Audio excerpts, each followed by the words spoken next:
Would you be so kind?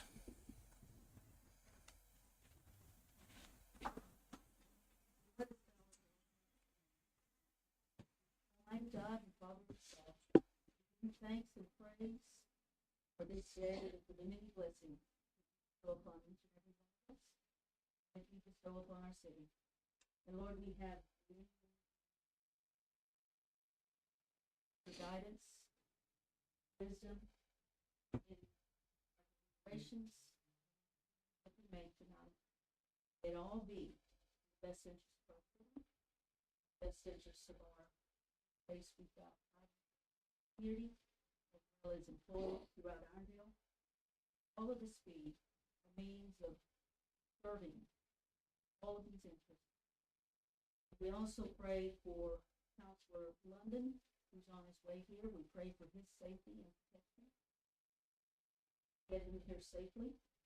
And we pray for those who are needing prayer, especially those who are struggling with COVID symptoms. Pray for their speedy recovery. In Jesus' name we pray. Amen. Amen. I pledge Allegiance to the flag of the United States of America and to the republic for which it stands, one nation under God, indivisible, with liberty and justice for all.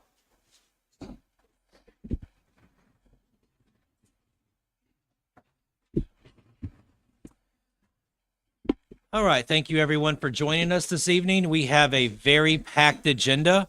There's going to be a lot of deliberating that's going to be going on this evening. So we do ask, as far as the crowd is concerned, obviously we want you to ask your questions when that time period comes up. But while we're deliberating, if you could please keep the chatter to a minimum, just to make sure that we can hear each other up here. Okay. Thank you very much. Roll call. Councilwoman Cuellar. Here. Councilman Box. Here. Councilman Sims. Here. And myself present, currently awaiting the arrival of Councilman London. All right. At this time, I would ask for an approval of the minutes from the regular city council meeting of January the 2nd, 2024. January 2nd, 2024. Second. Motion and a second from Sims. All in favor? Aye. All right. At this time, I would like to, if we could have a motion for the payment of the current bills in the amount of $665,500.73. Motion to pay the current. Councilwoman Cuellar has a question about the bills. I have several questions on our council expense report. And I'll go through them because I did go through all of the invoices that are on our expense report. And one of the things that I did, copy our city, has to do with credit card expenditures. And one of them is for Mayor Stewart. And I did send an email asking for additional information because it is over $8,000, $197.61, $8,197.61, and it was for a conference and training of $7,313.49 was paid to Marriott Shoals Hotel, and this is a large expenditure. This conference and training was held way out in Florence, Alabama. And so I had questions. I mean, the city council is responsible for the oversight of the city's finances, and this large expenditure should have come to us for approval. So I asked, why didn't Mayor Stewart first get approval from the council?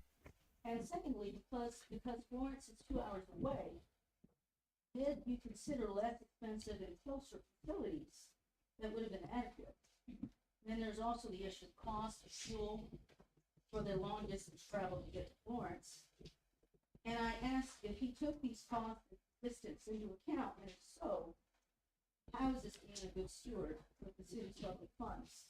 So what I asked for was a detailed report of that hotel bill, because anytime that we have expenditures which entail hotels, we provide that detailed report, not just the summarized total amount.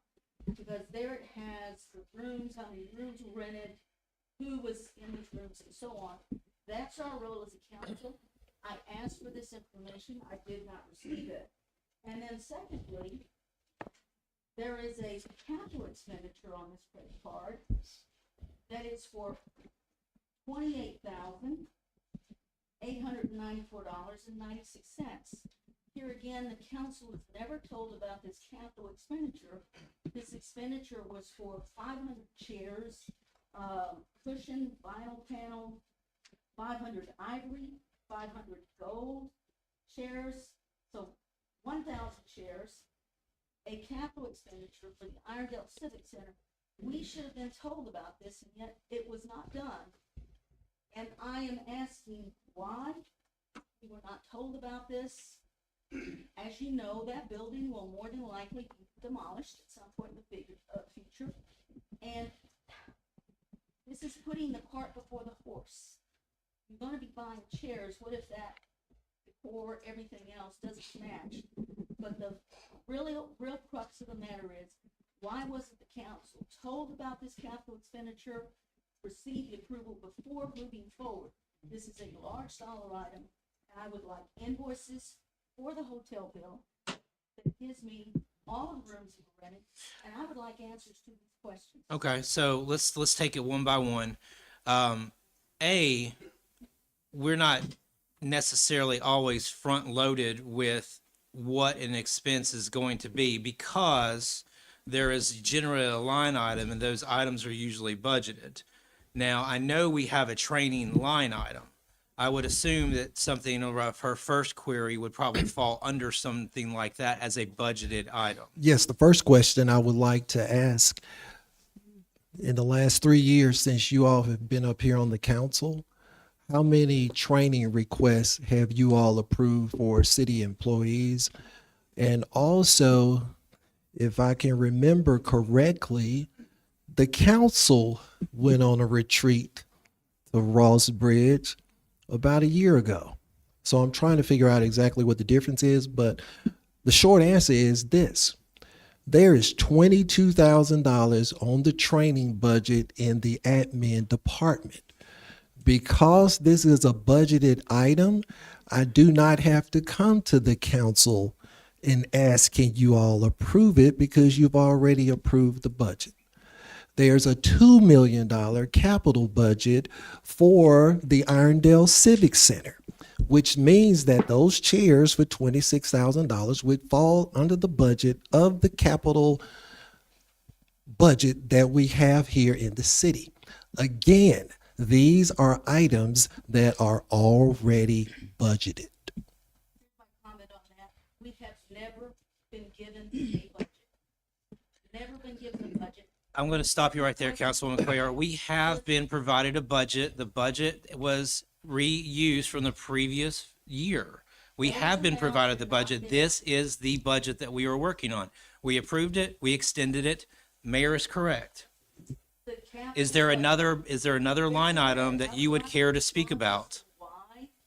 This was done way out in Florence when there were other options that were nearby. Why go all the way to Florence? I have no idea what they were offering in Florence, but it was a budgeted item. And I would like a breakdown, because I think even though funds are budgeted, if I may finish, Already tonight. even though All right. funds are budgeted, Out of order, we Mayor. provide a detailed. Out of order. Out of order. Mayor. Sad. But the reason that we went to Florence, now, there's nothing sexy about going to Florence.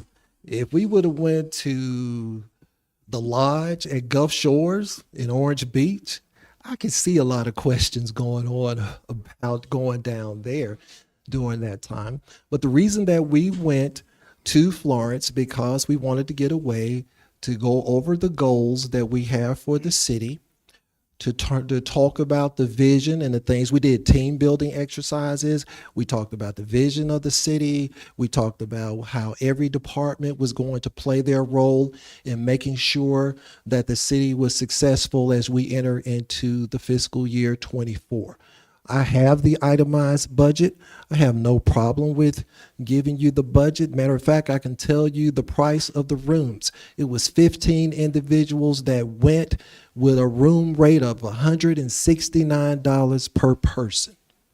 Please provide me with that. Have no problem with providing it to you whatsoever.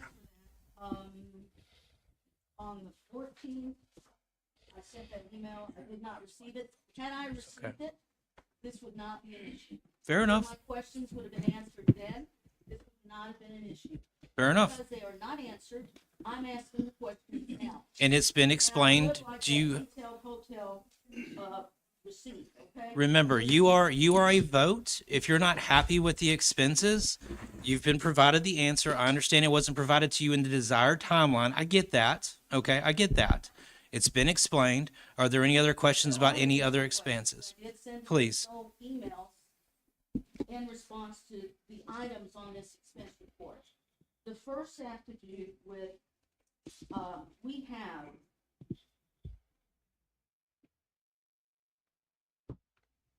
credit cards that are issued to individuals, people that work in our city, and they're making purchases for other departments.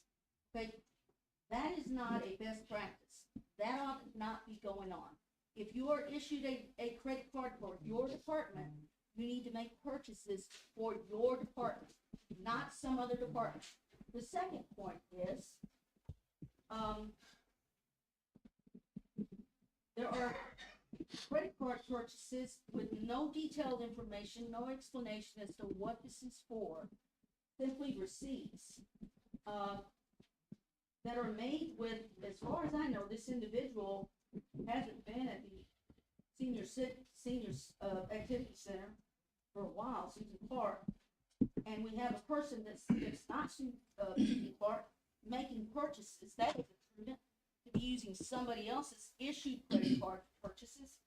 And the questions are, tell me about the 8 sausage biscuits that were made at Jack's, 6 sausage biscuits made at McDonald's, 12 sausage biscuits that were at Jack's on a different date, 10 sausage biscuits that were made at Jack's on a different date. No explanation. We need to know, what was this for? I asked for answers to these questions. I didn't want to bring it up at the council meeting. I always do my homework before our meeting, but when I don't have answers given, I'm going to ask them now. The third one. Hold on. Can I think answer? Yeah, let's can I answer those before we get more additional questions, let's make sure that your questions thus far are satisfied. And I have no problem whatsoever answering the questions here at the city council meeting. That's why we are here, to make sure that we're deliberating the city business. Is also to make sure that we are transparent, that everybody knows exactly what's going on. So I love that we are going through this exercise tonight, especially talking about why did we purchase 8 biscuits for 5 senior citizens, male, to be able to have breakfast at the Senior Activity Center, which is a program there. I think Cal has attended that on several occasions, where the older gentlemen in the community come, and twice a month they get a chance to be able to break bread at the Senior Activity Center. So that's probably why they had 8 biscuits. That's the point I'm making. Only receipts are provided. There is no explanation. All right? And our role as a council is to oversee and make sure that we do have that documentation. Because when there is no documentation, we need answers for that. That's what this is about. It's why I sent an email. I did not get responses. I'm asking those questions now. The next thing here is, again, we have a credit card that is used by a department for the administrative department. Okay? Those things are not best practices. They ought not be going on. That needs to stop. Can I answer, Council President? Can Please. I answer Please. after each question? So I know don't, that this is, yeah, I don't there's have to been some try conversation about to that one. remember everything. Sure. So the question now is, I'll give you an example. Mike Price is our building maintenance person. Mike Price makes repairs in all of the city buildings. If Mike Price repairs something in the police department, he's going to charge that off to the police department because he's doing the work in the police department building.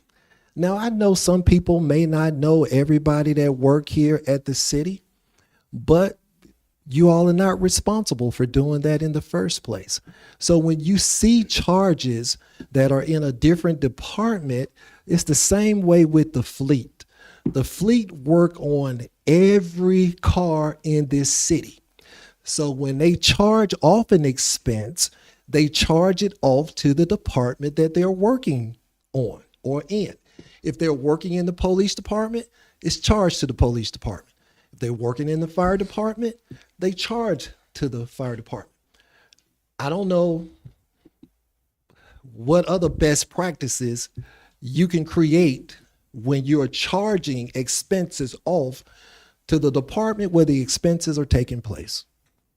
What you do is you provide an explanation, and that provides for a good audit trail. When there are no explanations, they deserve to have answers.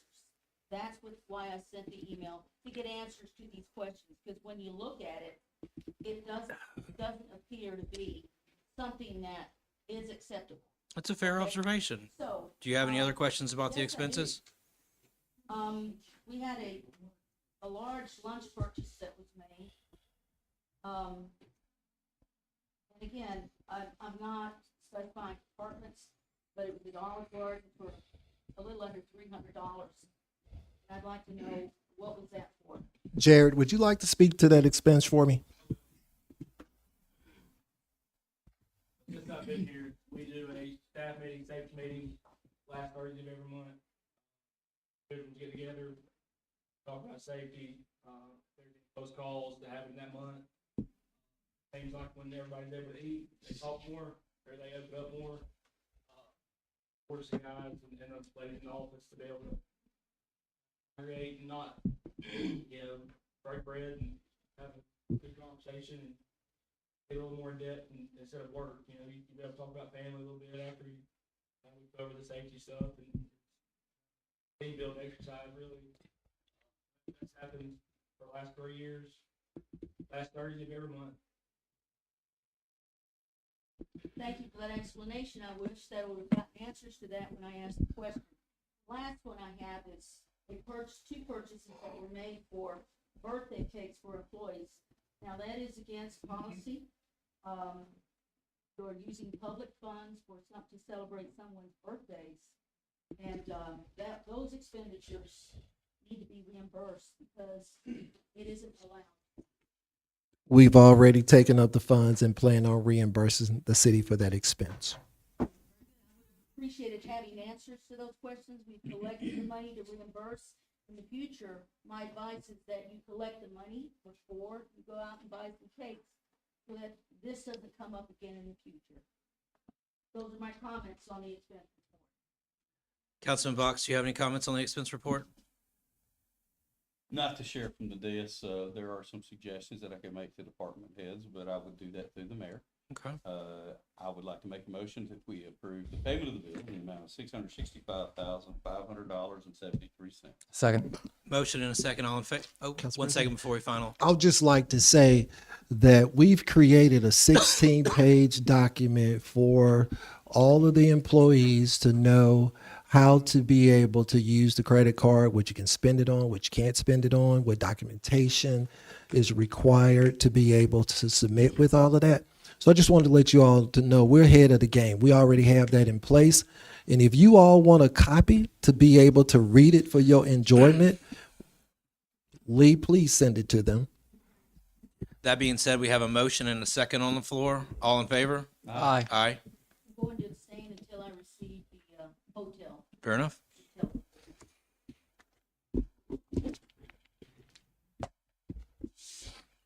All right, with bills paid, time for any professional or consultant reports. Any professionals or consultants? All right, moving on. Mayor, your report. You have the floor, sir. All right. First of all, I want to thank everybody for coming out tonight. I hope that we have some civil deliberations. I ask that everybody will respect each other. You may not agree with one another, but at least what you can do is respect others while they're talking. I have several things that I wanted to cover quickly. The first one is that I was given an opportunity to participate in Leadership Trustville. They allowed me to come and to be a speaker and to talk about local government. I want to thank Mayor Buddy Choate for inviting me to be able to do that. The Irondale Football Mountie Banquet was given on January the 14th, and they had me to come and to be able to say a few words, to be able to encourage the kids with that as well. And I want to thank Trey Cheney for inviting me to be able to speak at that event.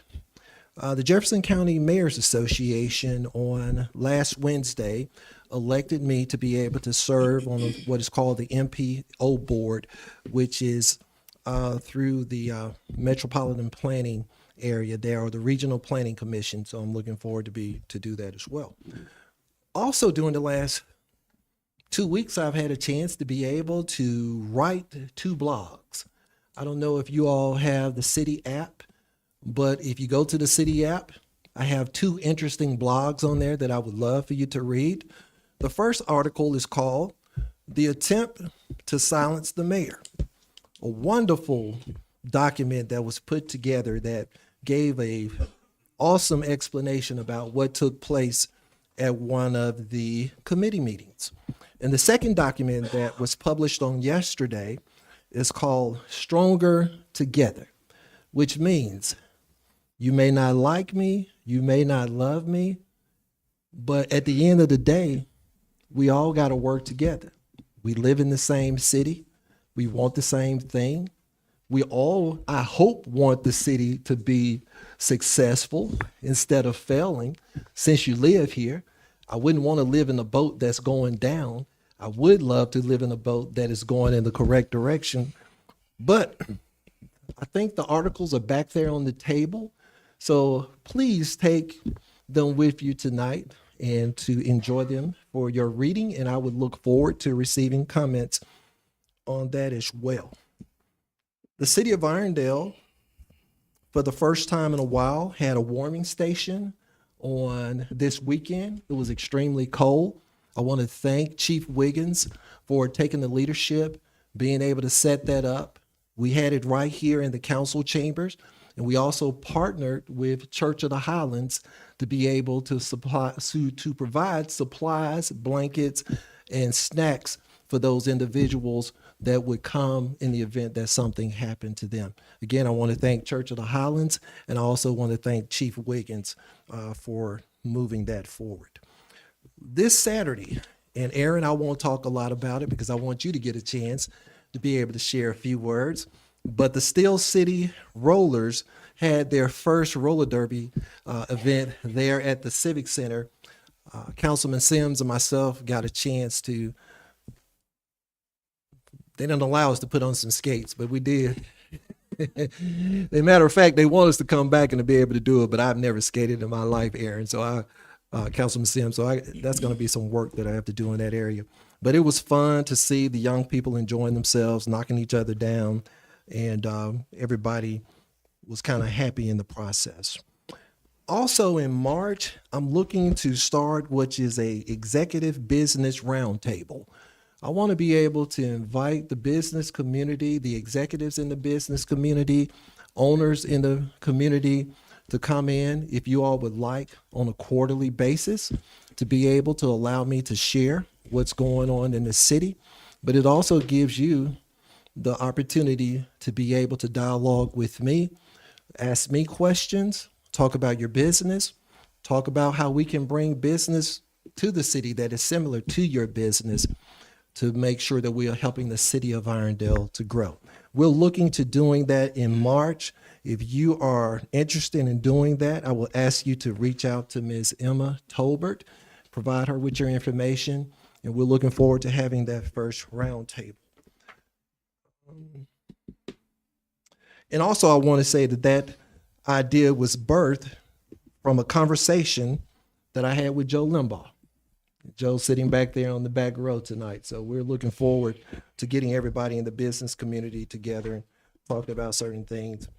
Randy Pate has been with the city for 23 years and 8 months, and he is retiring on Thursday. He works in our public works department, and just want you all to think about him. They having a little something for him, 2:00 on Thursday. I hope he's not looking at the council meeting because now he knows that I just said too much. But But Randy's not looking, so but we're celebrating him in Public Works Thursday at 2. Also, I want to thank Cameron Beadle, who was the officer of the quarter for the city of Irondale as well. February the 4th, we'll have a message with the mayor. We've been on a hiatus for the last couple of months, so we're looking forward to that. On February the 8th, I'm giving the State of the City address at Church of the Highlands. It's called Grow Irondale. And I hope everybody is in attendance because I have a very big announcement that is going to be made at this event. And it's really going to shock everybody when I get a chance to be able to say what's going on in the great city of Irondale. Also, we're having a Black History Month Art Challenge.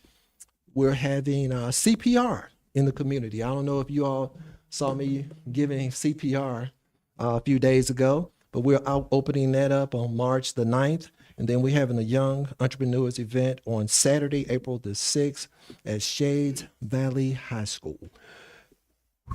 And I would say, Council President, that's all of my announcements for tonight. Fair enough. Thank you, sir. All right. At this time, any department heads that would like to, do you have a report? Okay, gotcha. Any department heads that have a report this evening? All right. Going into it, I'll go ahead and kick us off. Hope everybody made it through the cold snap. Well, you guys are all here, so I'm going to assume you did. Otherwise, you'd probably be somewhere else. I know that Waterworks was on the ready line. I know there were some things they had to tend to, so we appreciate them doing what they had to do when they had to do it, because it's not always the most pleasant time when they have to do what they have to do. So I just want to thank all of the first responders and the water department for taking care of us during these crazy times. That being said, I do want to just remind Mayor, I know that we've got some LED street lights out. So I don't know if you have an inventory of that, but would it be best if we just citizens turn that into you, or what's the best way to handle You that? can let me know where those poles are and we'll send someone out for Public Works. But then if you're in the audience and you have a light pole that is out, the only thing you have to do, there is a silver metal piece that is on the pole. If you would take that number and call Public Works, we can then turn that around and call Alabama Power for them to repair the light bulb. Thank you. And then without continuing further, we do have one person that is running for political office in our community. So I would ask that Mr. Bowling come up and spend a few moments with us. Thank you. All right. Good evening to the citizens of Irondale. Thank you for having me and taking some time to listen to my speech tonight. My name is Fred Bowling. I am the proud husband of that lovely young lady in the back, Dr. Brandy Rudolph Bowling. I'm a 50-year-old with a 5-year-old, 7-year-old, and 9-year-old. So I would love to have your prayers. I'm also a right, I do. I'm also a 25-year practicing attorney, and I've practiced law in just about every area. I've done class actions matters. I've represented Alabama State University. I've represented certain municipalities. I've done work on behalf of school boards. I have a broad range of legal experience, and that is what led me to put my name in the hat to run for this race. The place that I'm seeking is Circuit Court Place 13. It is a circuit civil seat for all of Jefferson County. And the best way to explain what circuit civil seat is if you take out criminal, you take out domestic relations, you take out family court, everything else is in circuit civil. So a lot of people come and say, I've practiced for 10 years, I've practiced for 15, and that's nice. But I've practiced in 25 years of relevant matters that have a broad span. And that is important because when citizens, when cities, when different factions come before the court, they need someone that's ready, that understands and knows the law and can make fair and just decisions and do that irrespective of the status of who's in front of them. That's my commitment to the citizens of Jefferson County. Now, every day Judges literally have life-changing and altering decisions that they make. And when the judge is elected, he gets that authority and that awesome power for 6 years. 6 years. But on March 5th, the power belongs to someone other than that judge. Can we guess who that is? That's all of y'all. It's all of y'all. And I've talked about what I've done for the last 25 years. My wife jokes and say, well, yeah, he's a lawyer, but he really is a little league football coach. And he's done that for 25 years as well. And he just a part-time attorney while he's a little league football coach. But when we look at what I think makes me most qualified, and legally I can do the legal work without a doubt. But what makes me most qualified is that I understand that when someone comes and asks me, whose seat are you seeking, or whose seat is this? My answer to them, my honest answer to them, is that it's yours. And because I understand that, and because every day that I go into that courthouse, I will understand that I am merely a trustee of your seat, I think that makes me certified, qualified, and most qualified to hold that seat. I thank you in advance for all your prayers. I would love and solicit your support. And I'm asking on March 5th that you consider rolling with bowling. And we're going to take the circuit bench. And when we do that, I promise you, whether you vote for me or not, I'm going to serve every citizen of Jefferson County with fairness, with knowledge of the law, and with integrity. Thank you for your time. I have enjoyed coming out here, especially enjoyed the fact that y'all are standing and brave enough to open this meeting in the proper order, to open it with prayer, and open with a sense of we're going to come together as a community. Because if we do that, we're smart enough to figure out the rest. Thank y'all. If y'all got any questions, I'll answer them, but I know y'all have a packed agenda, so I'm going to leave cards in the back. I would appreciate it if you would take it and give some kind consideration, and thank you for your time. God bless. Thank you, sir. That will conclude my report, but we did have one department head that does want to deliver a report. So before we proceed, I would like to go ahead and back it up a step and hear from our department head. Okay. Good evening. I'm Marsha Kelly Sutton, and I'm the interim executive director of the Senior Activity Center. And I'm happy to report that renovations and painting and a couple of new furniture pieces have come into place. And it's a new home for some of you who have been coming. I've been waiting for the senior center to come up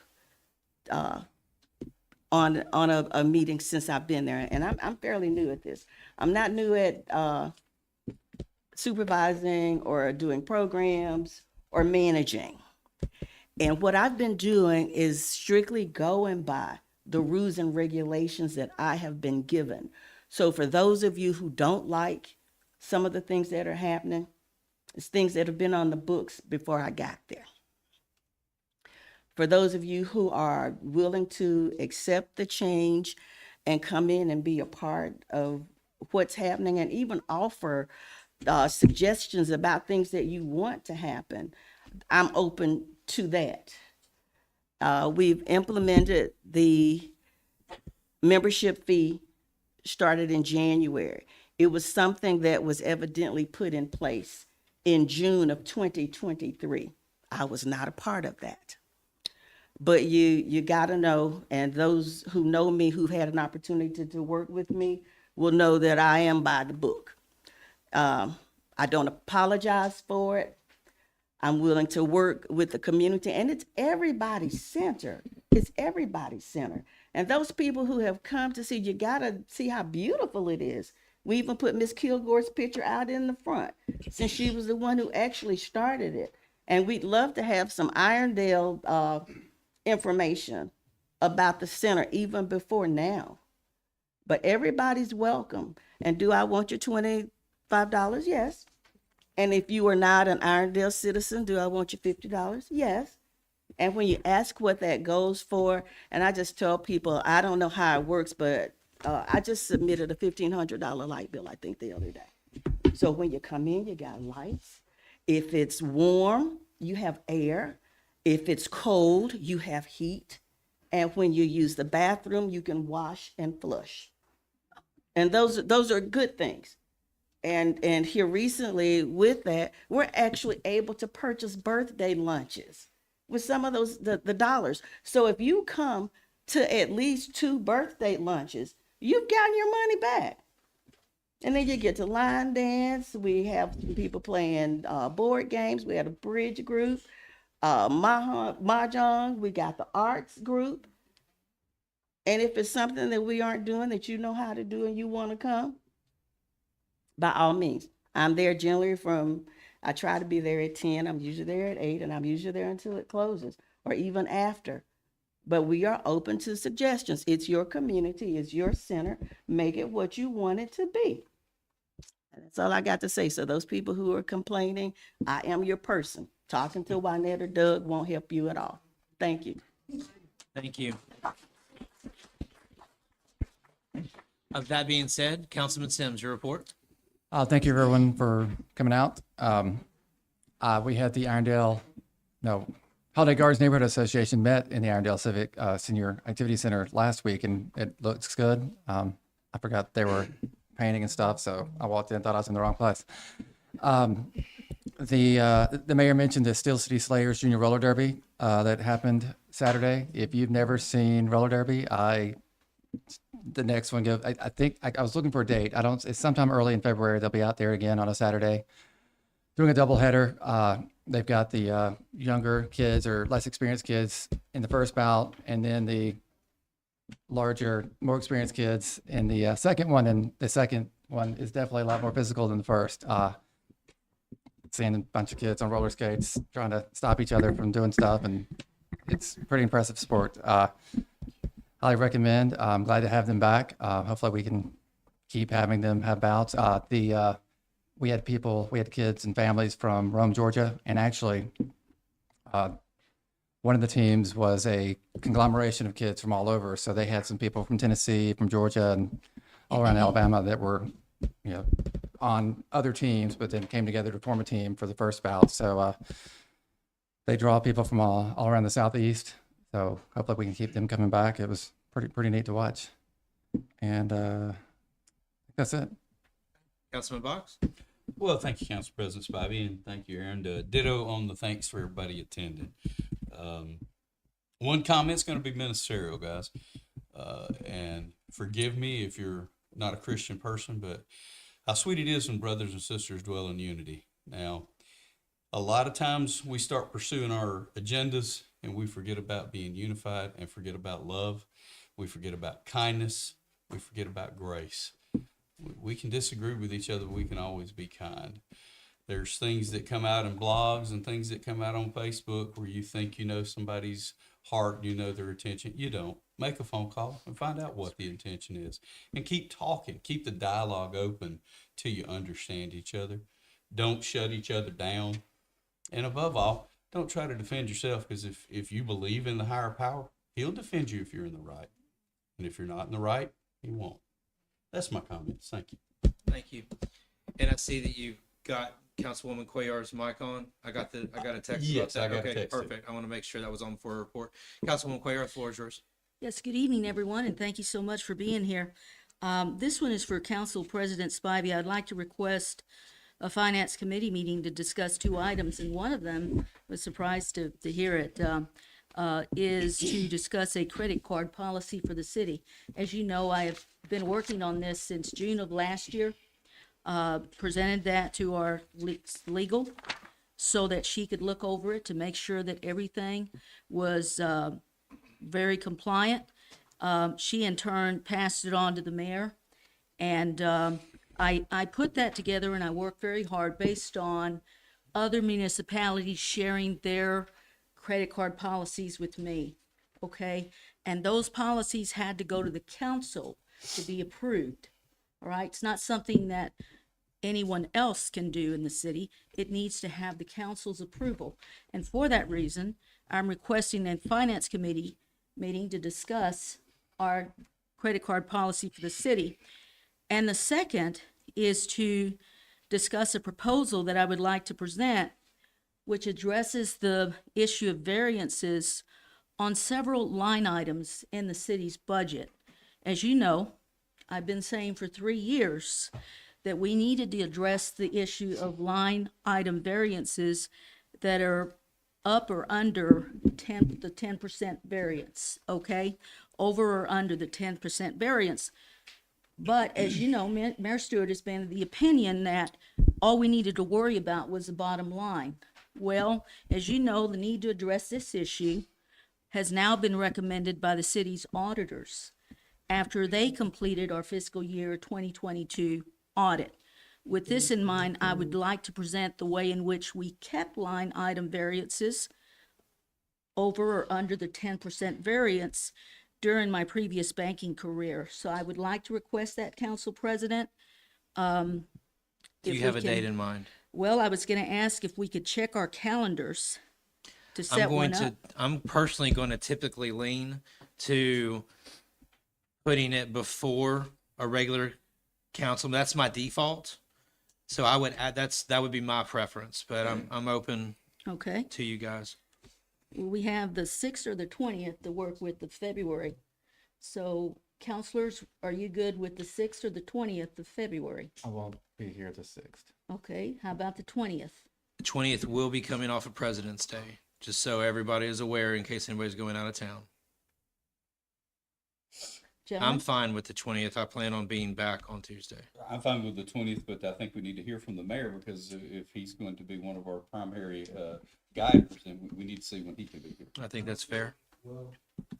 Hey, I will be in Tbilisi, Georgia. Okay. On the 20th? That's what I said. I just wanted to make sure. What about March the 5th? I mean, if we're wanting to stick to a council meeting, It's just a could preference. we, It could we keeps it look easy. at some other dates that I'm may fine be with sooner? March. Deferring back to the mayor, to Councilman Box's points. Yeah, I think we need to find out the mayor's schedule. He's got a lot busier schedule. Can I just get back with you all? I don't have my schedule in front of me, so I'll just get back with you all and let you know. You all know how that fits into the schedule. I think that's fair. We can table it for now.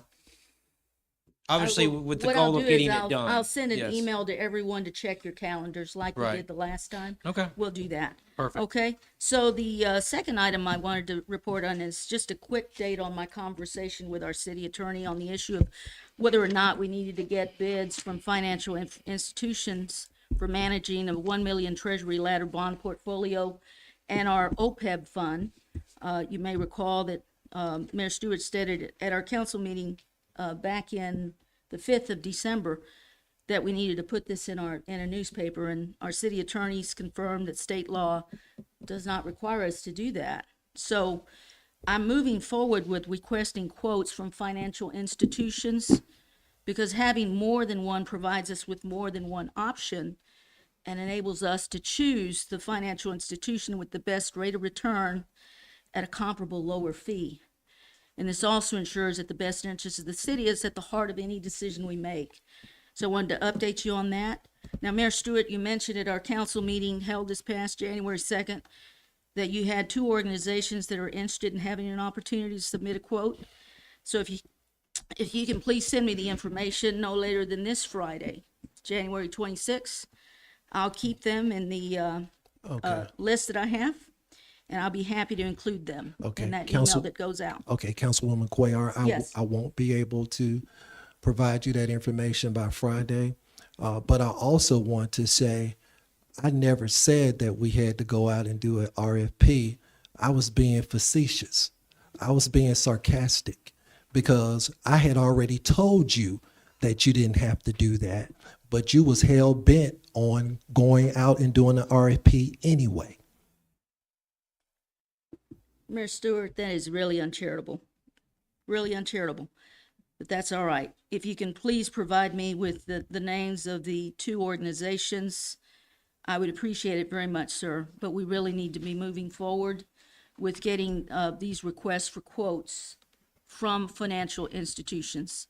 And the last point I'd like to talk about is, Mayor Stewart, you may recall that our last meeting during our council meeting held on December 19th, I requested the total cost for the Irondale Music Festival, along with a breakdown of what these costs were and the dollar amounts for each, how many corporate sponsorships were obtained, along with which tier and dollar amount each corporate sponsor paid, and how much will be or has been reimbursed to the city by the Irondale Community Foundation. I also requested a breakdown of how much we spent, including overtime that we paid to our city employees who worked for each of the following community events and programs: the Community Engagement Institute, the Young Entrepreneurs Day, the Community Shredded Day, Easter Egg Experience, We Got Bingo, Seniors Decision Day, Community Car Show, Screen Scene Series, Movie Nights, I Love Irondale, Yo Amo Irondale, Back to School Supply Giveaway, Irondale Teachers Appreciation Week, Thanksgiving Turkey Giveaway, Christmas Parade and Tree Lighting, Holiday Ham Giveaway. And you stated that you'd provide this information no later than January 16th. I've also sent you 2 emails, one on January 9th and January 19th as a reminder, but you haven't responded, nor have you provided this information. Excuse me, here goes the information.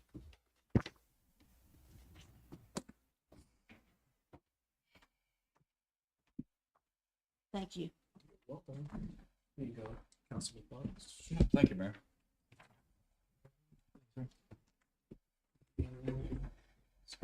Thank you, sir. Where's the breakdown on the Irondale Music Festival? Get a chance to print that, but I can give you all the amounts if you want to write it down. You approved the budget for $130,915. You should still have a copy of that budget in your information. The city did not spend any more money than the amount that was adopted in that resolution. We had 2 tourism grants that we received. We received $3,600 from Senator Roberts, and we received $2,900 from Representative Susan Dubose. So those were the monies that came into the city for the concert. You approved the resolution for $130,915, and we had $6,500 to come in for tourism grants. All of the sponsorships that came in went to the Irondale Community Foundation, and they had expenses that was the same amount that those sponsorships that came in. And as we know, the Community Foundation is a separate organization, so it's not my responsibility to get up here and to report the expenses of the Community Foundation, but you can find those and they're $990. All right.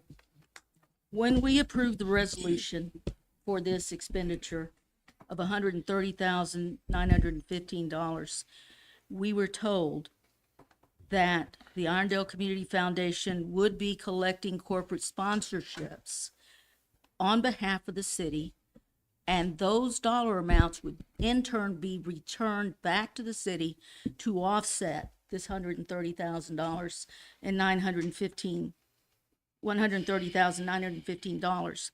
We were also told that the city would be applying for grants to offset these costs, and so I would like a detailed breakdown. I would like to know what those corporate sponsorships were.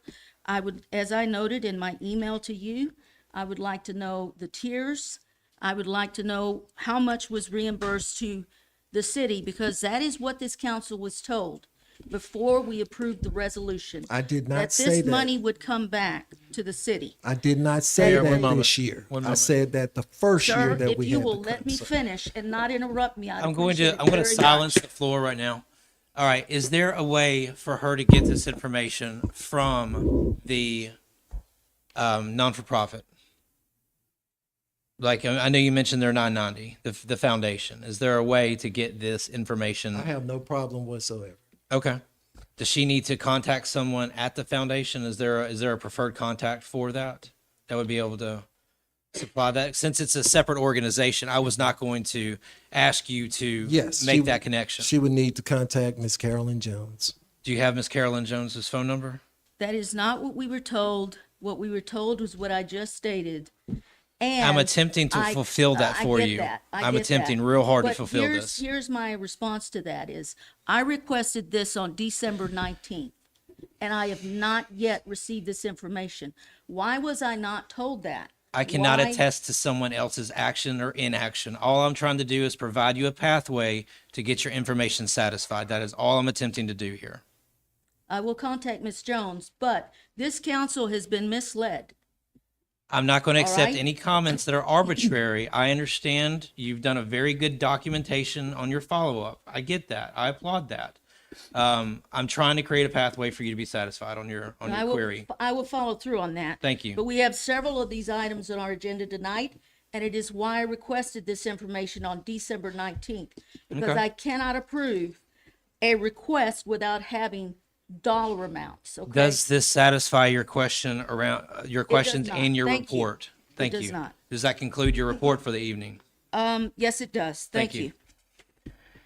All right, at this time, we would look for any reports from any boards or non-council committees. Any reports from any boards or non-council committees?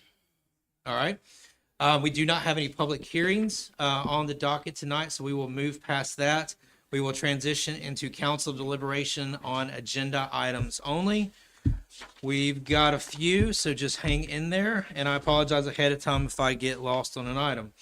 All right, so number one, Council resolve, President, could I make a request? please. Before we start. Since we've had a lot of deliberations about agenda items before the agenda items have even come up, can we run our clock accurately as to deliberation times on these so that we can expeditiously move this agenda forward? I will be more than happy to keep the time that our current rules bind us by. Thank you, Council President. Absolutely. Item number one, resolve that resolution 2024 R06 approves public events for 2024. I believe we have a list of events. Councilwoman Cuellar, any questions on those events? I've made my comments on this. I will not be able to go on Okay. consent with this. Okay, fair enough. Councilman Box, No comments, and we're removing from consent. copy that. Councilman Sims, No questions. okay. So item number one will be removed from consent.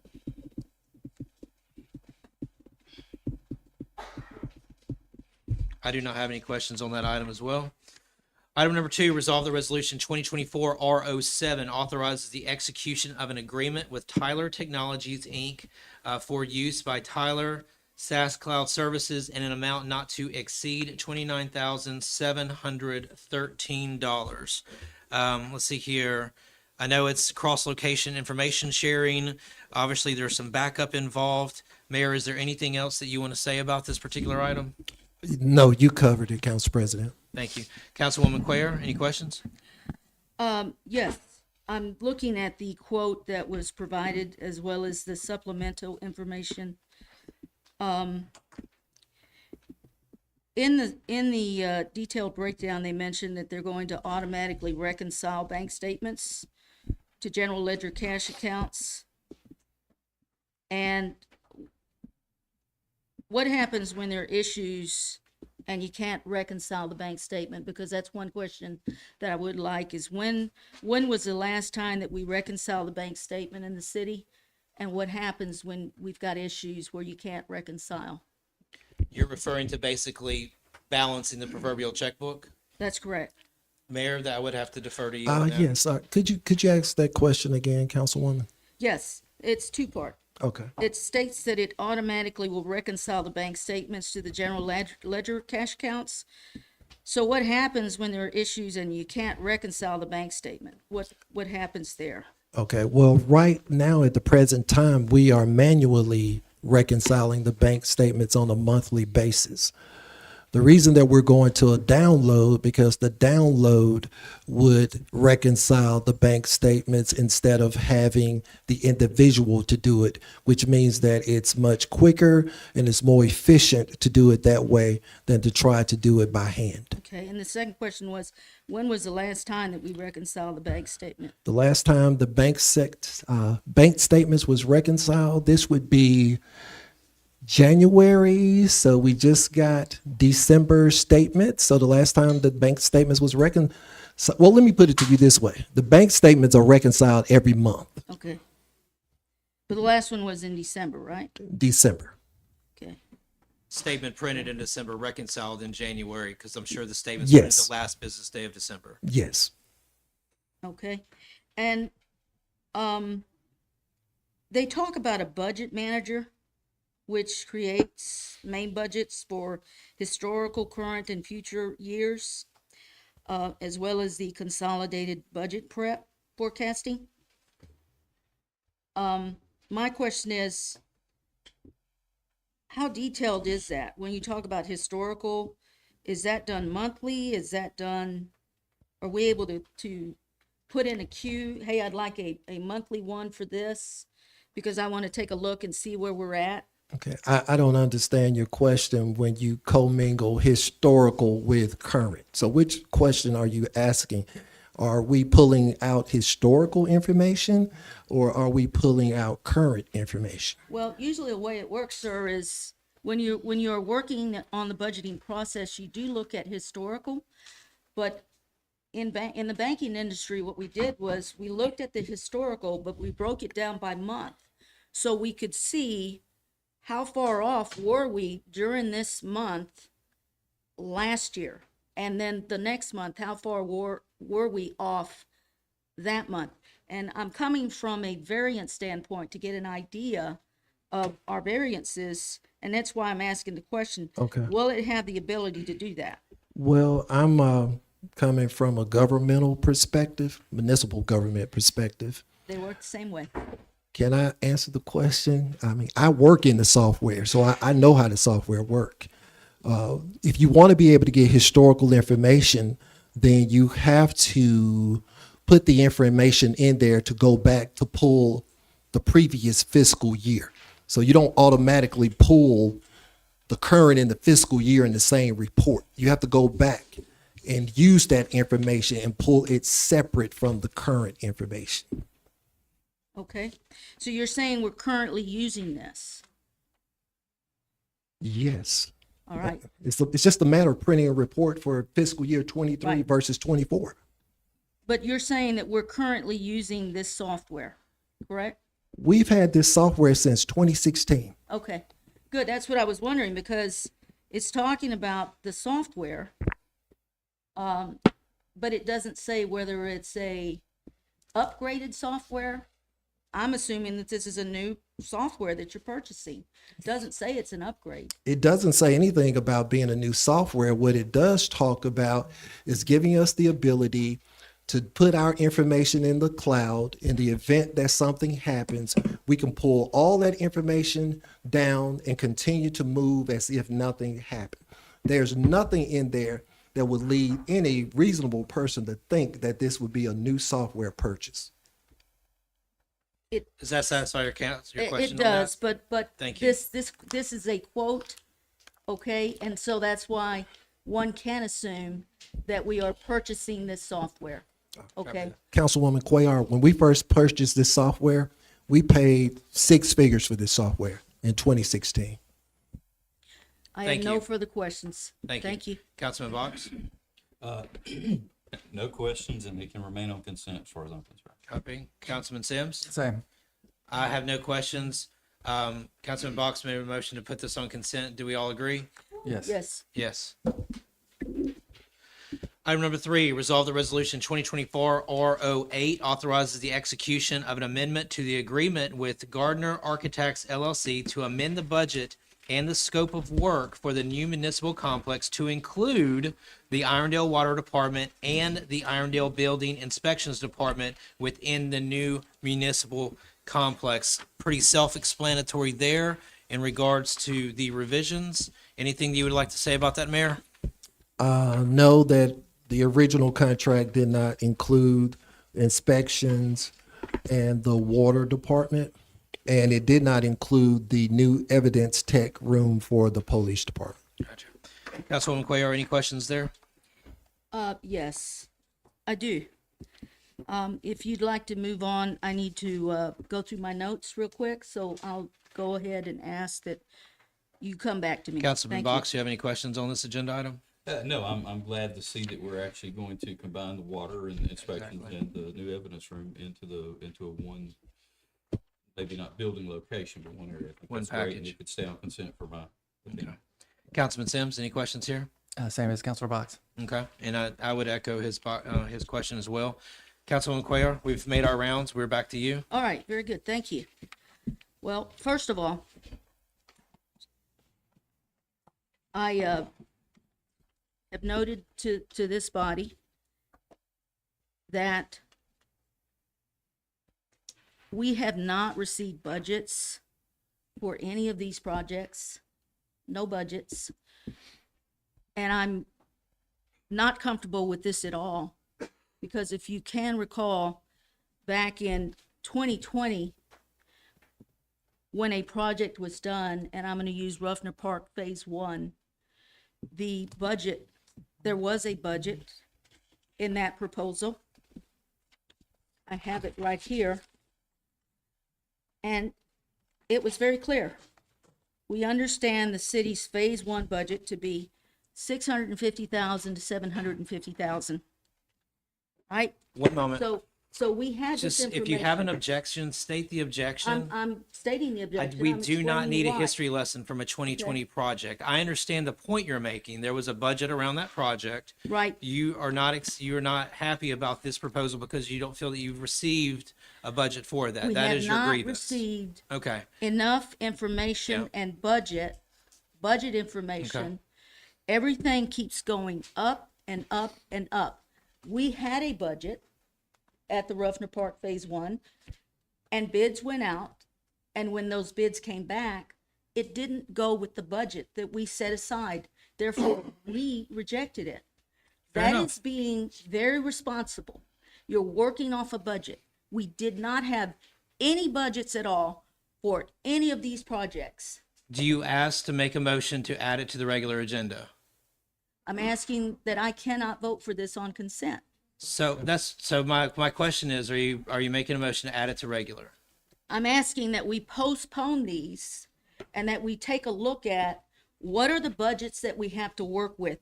Because when this first came up, in 2021, I believe it was, and I could be wrong on the date.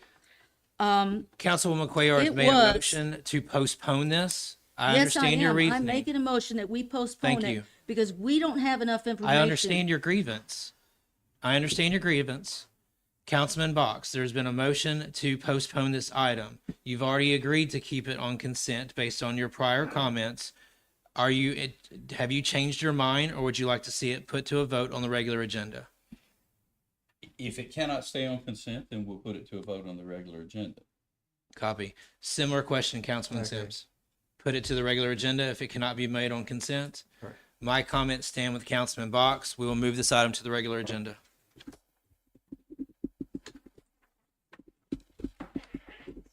Thank you. Item number 4, resolve that resolution 2024 R09 authorizes Mayor James D. Stewart Jr. or his designee to execute a tax abatement agreement with, can't even say it, starts with a V, Railroad Systems Track LLC, related to the construction of a $4 million major addition to the company's existing facility located at 2145 Ruffner Road, Allender, Alabama, that will allow the company to add a production line for a new activity at the facility, as well as 6 new jobs. Mayor, before I ask you for any comments on this, if you could please pronounce that name correctly for the record. I cannot, but the representative is here, Fantastic. so I'll let them butcher it. All right, please, if the David representative. Russell, David, if you all would come to the.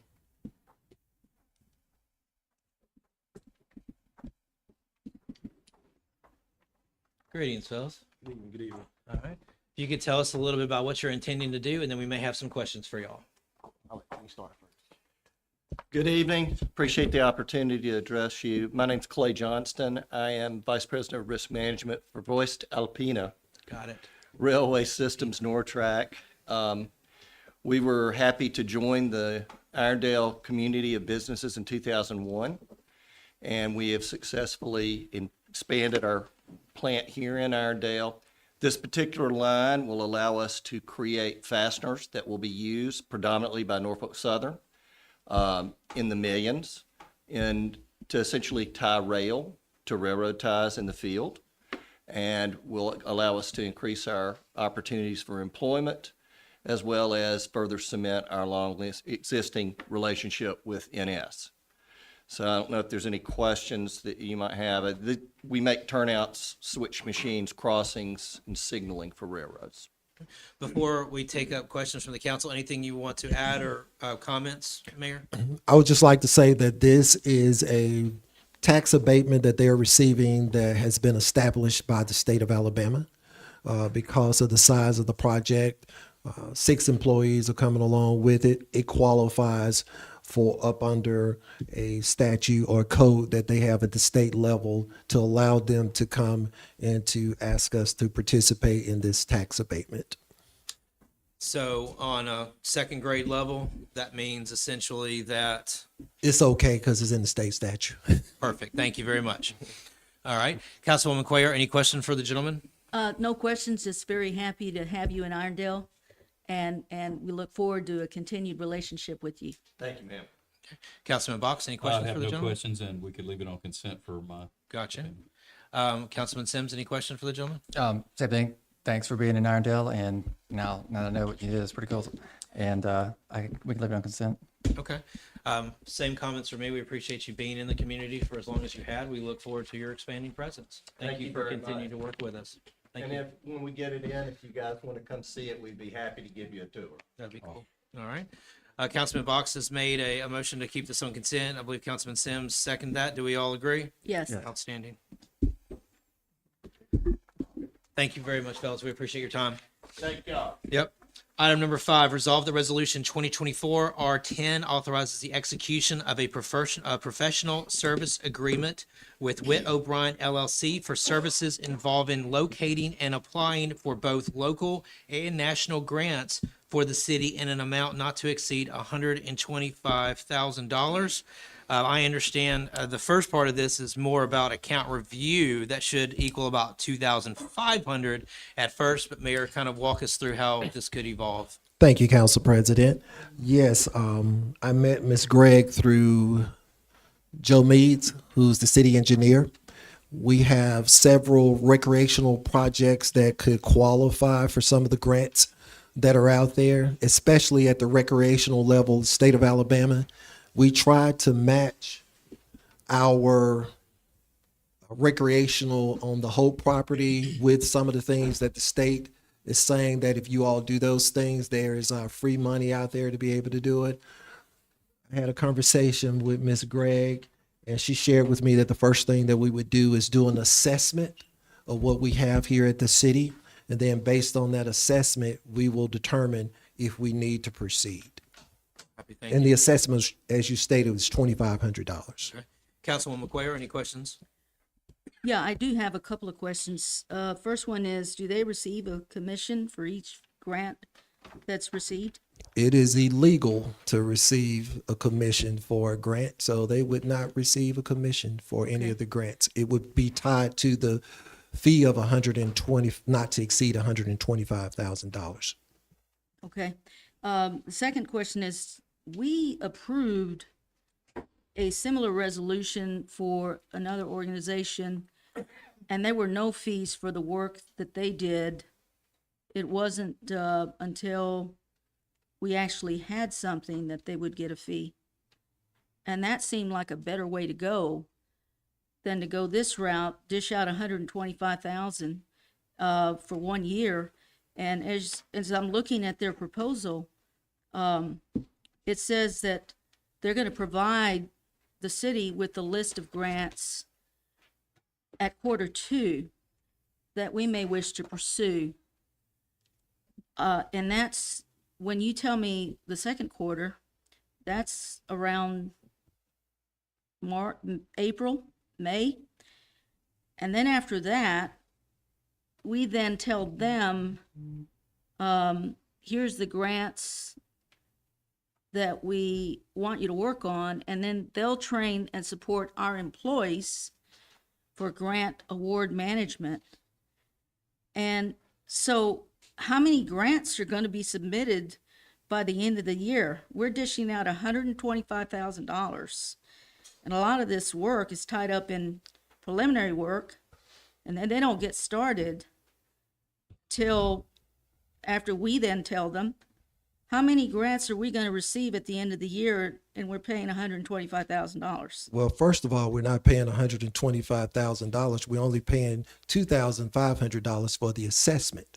After the assessment has been done and they get with us and know exactly where we are, then if there's anything out there, we would proceed with going after grants. But right now, we can't proceed to go after grants because we don't know where we are with the grants that we currently have. So she's only going to do the assessment for $2,500.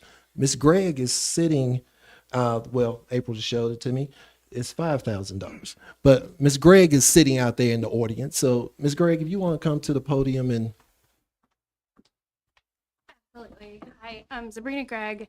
Our firm works with many communities and municipalities around Alabama. What we're able to do is we talk to your department heads. We really learn the needs of your community, and then we match funding opportunities that will enhance your projects and offset your budget. So essentially, we've worked with communities like Opelika. We've been working with Opelika for over 6 months, and in those 6 months, we've been able to bring in $1.8 million of new funding to their community that they were eligible for, but otherwise didn't have the resources and capacity Okay. to go after those items. It is a time and materials basis contract. Right. So you don't pay us unless we're actually doing work for you. We're writing grants. One thing I would mention is the bipartisan infrastructure bill. We are in year 2 of that, and it has opened up major opportunities for municipal communities in transportation, roads, bridges, railroad crossings. There's just over $200 billion available to municipalities that historically was not available. So this is really an opportunity. Funding like this hasn't existed since the New Deal. And so I really do encourage this, the community to consider making sure that you're taking full advantage of these opportunities. And additionally, the compliance support that we will provide for your American Rescue Plan Act dollars and any federal funds that you receive. Yes, when I did the research on you, I saw that you oversaw the CARES Act funding as well as the ARPA. What other types of grants have you helped municipalities? You mentioned Opelika. Yeah. What other grants have you? Historical commission grants through the state. There are grants through the Department of Transportation. There are grants through every federal agency. The bipartisan infrastructure bill in and of itself has expanded to over 400 new opportunities under all federal agencies. So DOT, DOJ, the national parks, historic preservation. It's really all across the gamut. Right. Now, you mentioned we have several capital projects. Those capital projects qualify for the grants that you just mentioned? So some capital projects do qualify, yes. There are ways that we can enhance capital projects that you're engaging in. Safe Streets for All is a really good example. There are bridge projects, really infrastructure, water and sewer infrastructure projects, pedestrian connectivity projects, you name it. There's really just a wide array of new funding that is becoming accessible to smaller municipalities that has not historically been available. No more questions. Thank you. Thank you. Councilman Box, any questions? No, all my questions were answered there. I would believe that we could stay on consent for me as well. Okay, Councilman Sims? No questions. Thank you very much. And I have no questions for you. Thank you very much for your time. I Okay. ask that we move it. I'm going to abstain on this vote. Okay. Thank So you. you want to see this moved to regular agenda? Yes, please. Councilman Box, with that being said, I would say we go ahead and move this on down for a vote. All right. All right. Item number 6, Resolve the resolution 2024 R11 authorizes the execution of lease amendments with Grants Mill Station LLC to extend the leases through May 31st of 2025 for a police substation, detective unit, and other related uses in suites 123A and 123B of the Grants Mill Station Shopping Center located at 5415 Beacon Drive, Irondale, Alabama 35210, and to authorize rent in the total amount of $2,964 even per month for such lease period. Captain Wiggins, I believe this has your name beside of it. I understand there's a discount associated with this. We're paying about $9 per square foot versus about 13, which a typical leaseholder would have. What did I say? Captain, I'm sorry, Chief. I'll be surprised if I know my name by the end of the night. Okay, fair enough. Yes, it's for the, Okay. it's also used for training facility. Okay. And we have community events there as well. Okay. Councilwoman Quayer, any questions for No questions. All right. Councilman Box? My only question, Chief, was the new Regions building, is it unusable at this point in time that you could use part of that for what you're doing, or would it be too much It's not trouble? near big enough. Not big enough. Yeah. Thanks, sir. That was it. Councilman Sims? No questions, and can keep it on consent. All right. Same Does here. everybody agree about consent? Yes. Okay, gotcha. Thank you very much, Chief Wiggins. All right, item number 7, resolve that resolution 2024 R12 authorizes the execution of a lease agreement with Republic First National Corporation for one Vermeer VXT 300 truck vac in the amount of $591,493 even, to be paid in equal installments over 7 years from the Water Department. Mr. Jared, could you enlighten us on this? And I've had some emails here. Might be beneficial if it clears some things up. And I'm afraid I can read these out loud if you want me to. That's up to you. Thank you. Would you like to tell us about the equipment first, sir? And so this is a VXC 300. It's manufactured by Vermeer, which is a local business in Pinson. We actually have a trailer vac that we use pretty much every single day. It doesn't have very much capacity. And so this would allow us to be able to be more efficient, do the job in a more adequate time, to be able to get water restored a lot faster. The vac we have now has 900 hours on it, and we've had it for 3 years. Trying to think. I mean, our current vac now has 500 gallons of spoil capacity, 300 gallons of water. This will give us 1,000 gallons of water and 3,000 gallons of spoil. And what this machine does is basically it turns hard ground into a sloppy mix, and then sucks that mud up into the machine. It is a non-invasive dig method that Alabama has passed legislation in 2019 that if you dig around a high-profile utility, you must dig in a non-invasive method to not damage other utilities. We have a substantial amount of utilities that run through the city. We have the fiber that runs down for the railroad. We have high-pressure gas on Grants Mill Road. There's several different fiber optic cables running up Crestwood, old leads. It's just hard to get an excavator in between utilities, especially in these new subdivisions. You can't do that. So that it results in us to hand dig, which then makes an outage be longer. Or if we damage utility, if we damage a gas line while we're trying to fix a water line, we have to stop. We can't do anything else until that gas line is repaired. And then at that point, we can go back to work. So that prolongs that significantly. If we hit internet, and I know everybody here loves their internet, that could be out for multiple days before it's restored. Then we're obviously the bad guy at that point because nobody has internet.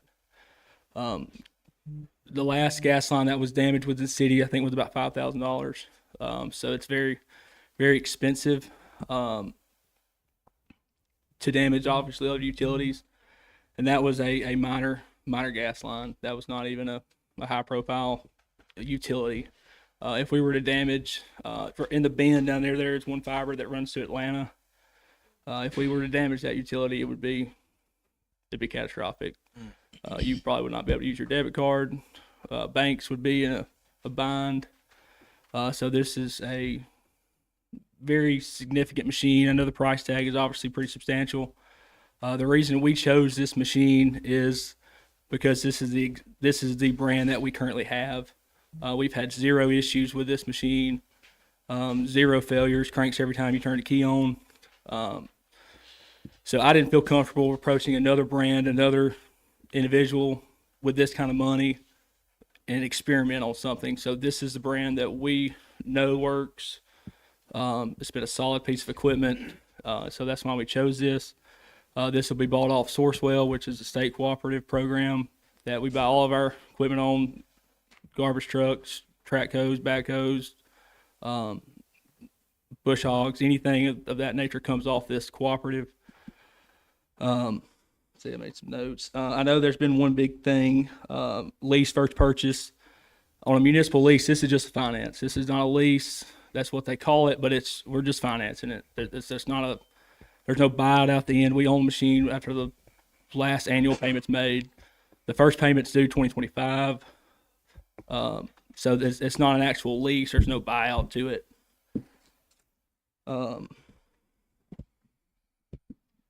I know there's been some other issues about contract this service out. If we contract this machine out, it's $285 an hour. We have roughly 900 hours on our machine. We've had it for approximately 3 years. That's about $86,000 a year.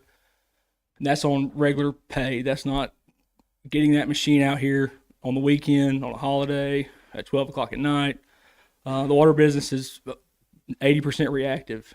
Our guys work Christmas Eve. They work Christmas Day. When it was 9 degrees the other night, we were out there working. And to get a truck or a company to be out there every time we need them is not feasible. That will not happen, which results in a longer outage.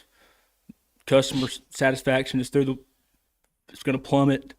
The other night, we were able to fix that leak fairly quickly due to the circumstances, but there's so many moving parts in that.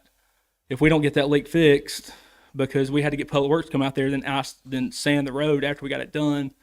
So if we're waiting on a third party to come out there and help us, then that just delays anything getting done. So, I mean, that would be about $86,000 a year if we were to contract this service out based on the hours that our machine has been put on for the last 3 years. Okay. I know maintenance and things of that nature are typically brought up during these moments. Yeah, so there's a 3-year warranty for this. That's obviously for any failures on machine, but as far as maintenance, as for oil change, wear items, that's covered. That would have to be covered under us. I mean, that's what's any equipment. So that's covered for 3 years. But anything other than a wear item would be fall under us. Okay. Before we move into, because you do have some emails there, I do want us to get into them. But while this particular moment is fresh in our mind, Councilwoman Quayle, do you have any questions for Mr. Jared? Okay. So what we've got right now, we've got a 500 gallon. This will give you 3,000 gallon capacity, right? Yes, ma'am. And just so that I'm clear, we do have a co-op state bid list. Yes, We ma'am. worked off that. It's Sourcewell, and I can give you our ID number as well Yeah, as no, that's good. That's good. the information from the vendor on their ID number. Right, so we've got that list, and even if there are others, because we've had this brand, you're comfortable with this brand, you've had no issues, this is why you want to go this route. Yes, ma'am. Okay, thank you. Absolutely. No further questions. Councilman Box? No, all my questions were answered. Just the warranty was one of the main things since we are going to purchase it. So thank you. Okay. Councilman Sims? No questions. Thank you. And I asked my question out of turn, so I apologize. Do we agree to keep this item on consent? Yes. Yes. Okay. Sir, if you could move into the second part of your question. I found this deeply disturbing. I'm just going to say that. And I had some questions about this, and those were addressed prior to this meeting and stuff like that. But this is very important, and this was, I don't have any other words to say, so I'm just going to defer to you. You want me to read these emails? That would be fantastic. Okay. This is from Weatherly from Vermeer. Actually, Jared, if you could, just 1 second. Councilman London just entered the room, so I would like him to be able to seat at the dais and join us formally. Let the roll show that at 7:27, Councilman London joined the dais.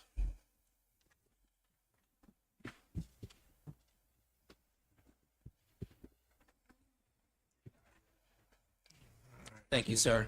Glad you made it safely. Jared, please. This is from Burr Weatherly from Vermeer.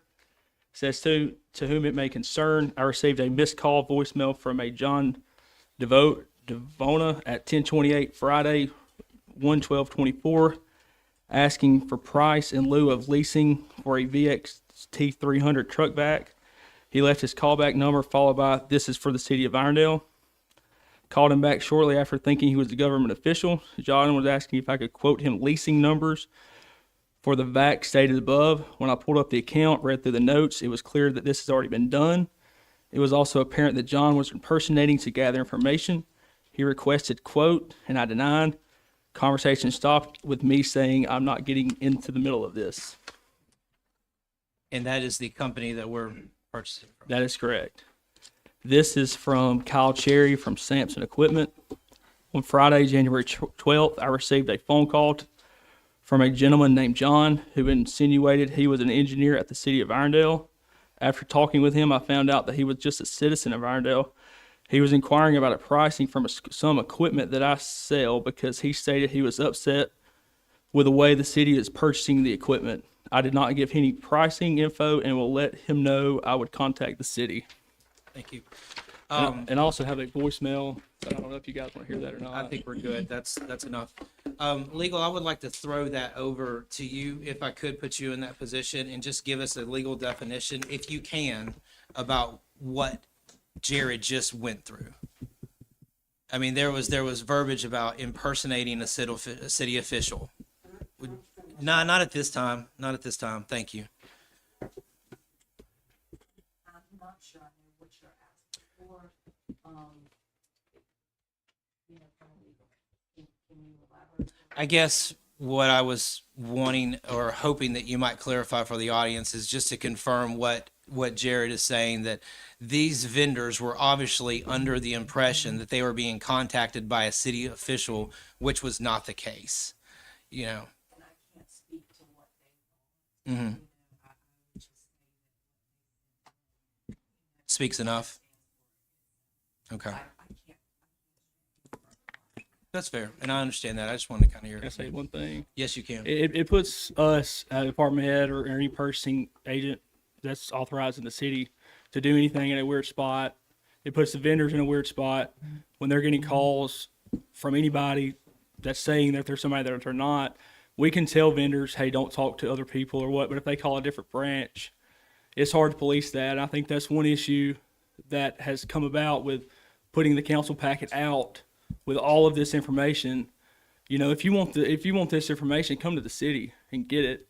Don't call Vermeer or Sampson Equipment and try to loophole the city and go behind. Call the city clerk, go through the public records request, obtain that information correctly, and we can give you that information adequately where you're not assuming anything or you're not taking that information out of context for what it's worth.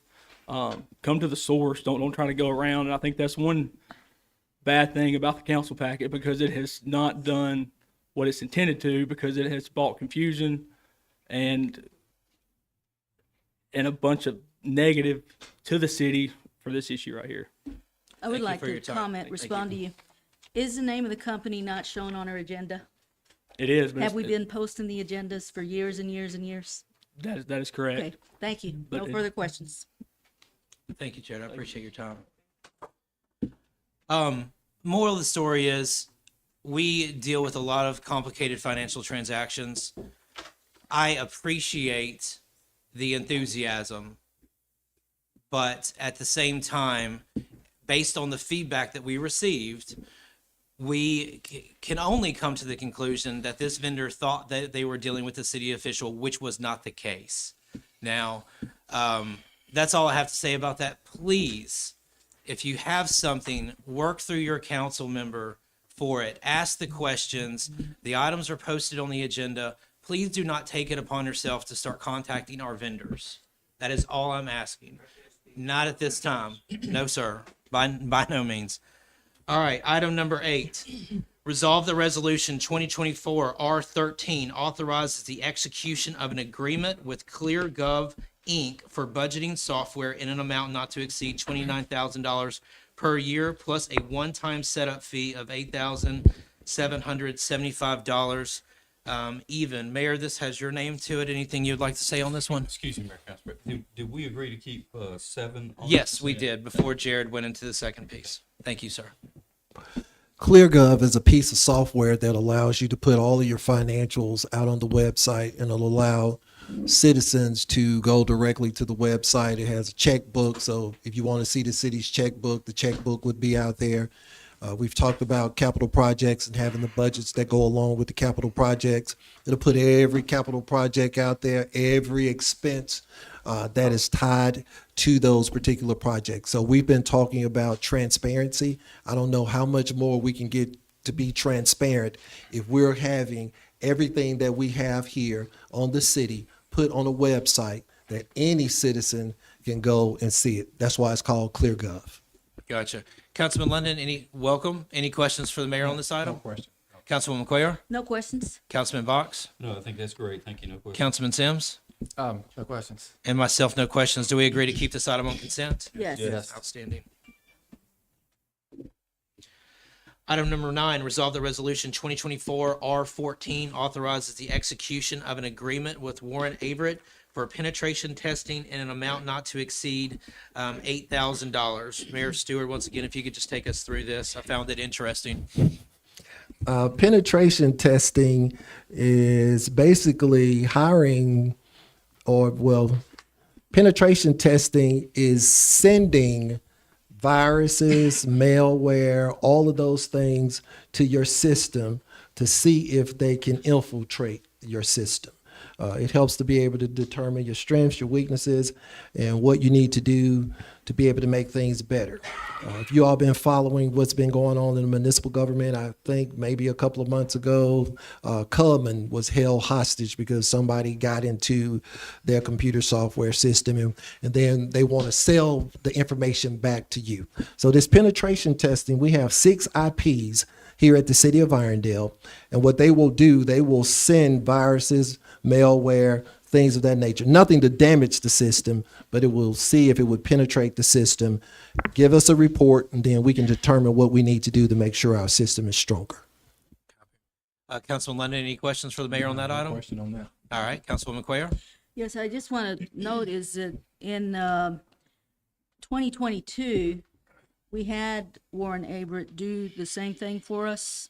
That was Resolution 2022-R-216. And in the agreement, which I do have a copy of, they did state that they would present their findings and any recommendations to us, but we never received those. So I would like to first request that what were those findings? What were their recommendations? Well, first of all, we were never asked for the findings. Number 2, the findings were to do an evaluation of the entire system. It was not to run penetration testing, but it was to do a total evaluation of the system, from emails to passwords to capacity, computers, how old they were, the operating system, is it current? So this is not the same thing. I don't want anybody to think that this is the same thing, because it's not. That was an evaluation of the entire system. Penetration testing has to do with sending viruses to your system to see if they can penetrate your system. And we do have that report, and we will make sure you get a copy of it. Thank you. I appreciate it, Mayor. Thank you. Councilman Box, any questions? No, everything's been answered. I need to know. Councilman Sims? I think this is great. This is definitely a threat to any business, and I guess municipality, I know of personally 2 brokerages in our area who had all their data wiped in the last year and held for hostage and big ransom, and it's your stuff disappears one day. It's a bad day. So hopefully we'll pass the testing, but if not, hopefully we'll know how to beef up the system. Copy. And okay on consent. Okay. Motion for this item to remain on consent. Do we agree? Yes. Okay, and I don't have any questions either. Outstanding. Item number 10, resolve that resolution 2024 R15 authorizes the execution of an amendment to the professional services agreement with Goodwin Mills Kaywood LLC for the Ruffner Ballpark project to amend the compensation due to Goodwin Mills Kaywood LLC for project services to a total amount not to exceed $518,500 due to an increase in project size. Pretty self-explanatory there, Mayor. Is there anything that you would care to say about 10, 11, or 12 for that matter? I can just say a few things. The first thing is about the contract for the ballpark. When we got into the contract, we knew that it was going to be more than what the initial contract was, but Goodwin Mills and Kaywood still decided to stay the course and keep the work going until we can get to this point. Now we have the actual cost because we have the bids that came in we have market cost, so we don't have to try to estimate what it is. The next thing is the lights. We bidded those. Well, we didn't bid those out separately, but it was taken out separately from the bid to go through a co-op, which is Sourcewell with the state, which means that the state has already vetted these companies. The state have already determined that this is the lowest bidder. And because the state have already done this work, we didn't have to do that all over again. So when you look at the playground equipment, the lights, and the turf, they come off of the Sourcewell, which is, like I said, basically companies that have been vetted by the state determines that they have the best price, and that allows you to use it without having to go through the competitive bid process. Gotcha. So Mayor just kind of walked us through about 3 different items there. Councilman London, do you have any questions specifically about item number 10? No, could you start on that end? Sure, absolutely. I do not have any questions. My questions have been answered prior to this meeting. Councilman Sims? Do you have No any questions. Okay. Councilman Box, any questions about or comments about 10? Not about 10 are the others that the mayor has covered. We could leave 10 on consent. Just a comment about the body as a whole on this. I initially was a little concerned with the price tag for Ruffner, but it appears that Ruffner's not going to be the only thing we're going to be able to be doing. So that sounds great. I'm ready to move forward. Copy. Councilwoman Cuellar? Yes, first of all, I want to start out with a quote by the British philosopher Edmund Burke, who coined the term and is known for saying that those who do not know their history are destined to repeat it. And when we looked at this the first time, I voted against it for the reasons that I've been stating over and over again. We do need to have a working budget to work with. And as I went back to look at it, this proposal was based on a $2.5 million budget. I had to dig and dig, and finally it came out on an invoice. But the council was never provided with the information, was never provided with anything. And I will never vote for something where I do not have a budget and I don't have the information that I need, because I am mindful of our history and I am not about to repeat it. So that was based on a $2.5 million budget, and it was $170,000. Now it's over $10 million, and we're now expected to dish out another $518,500. Gentlemen, this is irresponsible. We need answers. This thing keeps going up and up and up. And I would like to know, how do we intend to pay for this? These are the questions that we ought to be asking. How are we going to pay for all of these expenditures, which, based on my calculations, is close to $60 million, which we do not have. We do not have this money. And it is irresponsible to be making decisions on Nothing concrete. Nothing is concrete. This is not the way that businesses operate. If anyone were to submit this proposal, any of this stuff, to a corporation or a business, they would be fired. And I Thank you. can't do this. Thank you. Councilman, Mayor, would you like to respond to Councilwoman Cuellar about any of her comments? Well, first Say of you all, have to. yeah, well, first of all, I don't want people to think that we've paid this amount because we haven't paid this amount. That's why we brought it back to the council to get approval. We've already paid a portion of the 518, so I don't want people to think that we're paying 518 from the bottom. That's the difference between what it turned out to be and what we have already paid. And there is a method to the madness. I think I asked each one of you all to identify someone to sit on the Public Building Authority. And the Public Building Authority would be the entity that we will use to make sure that we get all of these projects done. Councilman London, do you have any questions specifically around item number 10? Well, history, yeah, you're right. She's exactly right. You know, got to know your history. Let me just tell you a little bit about history of Ruffner Park. Since I've been about 30 years now. My son is 35 years old. He played at that park. My other son is 33. He played at that park. My daughter is 26. He played at that park. She played at that park. And guess who was coaching them? Their dad was coaching them at that park. So that's some real history. That's some real history. I was one of those dads who was out there every Saturday morning, 6 a.m., getting the field ready so my kids and everybody else's kids could have a place to play. That's some history for you. And I've been fighting this battle for almost 25 years to make sure our kids, who my son would never play on this new field, my daughter would never play on this new field, my other son never play on this field, but I got two councilmen, got some young babies who have an opportunity to play on this new field. You know, if $10 million is the price tag that we put on our kids, shame on us. If $10 million is the price tag that you'll sell your child for, shame on us. Because I think my child and my grandbabies are worth more than that. I think they're worth more than that. And so we have an opportunity, 10 million. Gardendale just spent 32 million. Alabaster, where I used to work in, spent another 30 million on their property. Pelham, where I work right now, is just purchased some land, and they're gonna spend another 30 million on top of what they have. Guess what they're doing it for? Not for them, but for the folks that live in their community. The young folks. Now, when I look around this room, I see one person maybe under 30. Just one. I'll be 60 next birthday.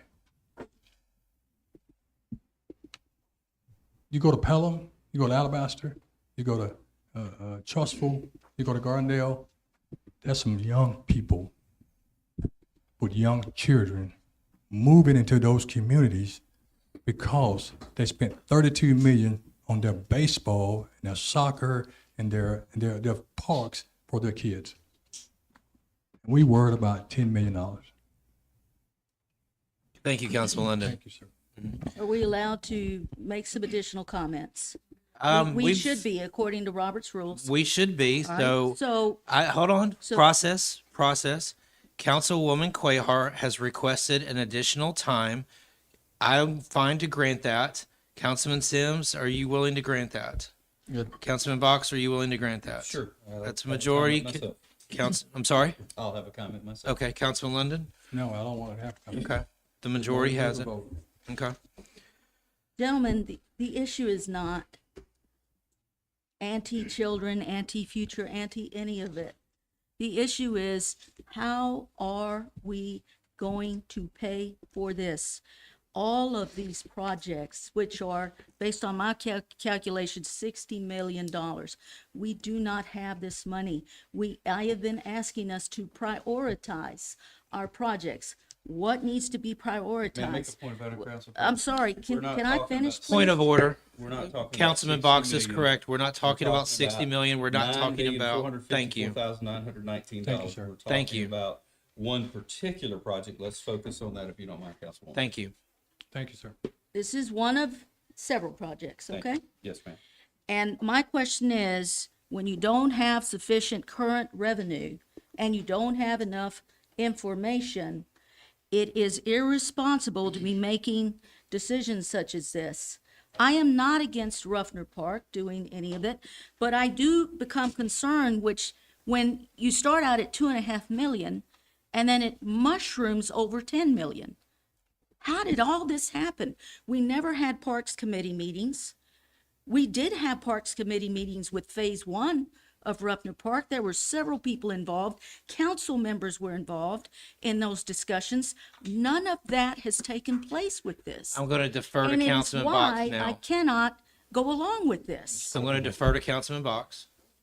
Councilman Box. My comments were the Ruffner has been a required project for quite some time. Yes.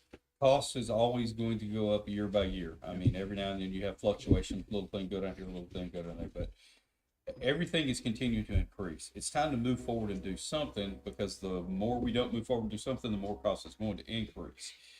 The mayor did reassure me that the other projects are going to be looked at and are going to be moving forward.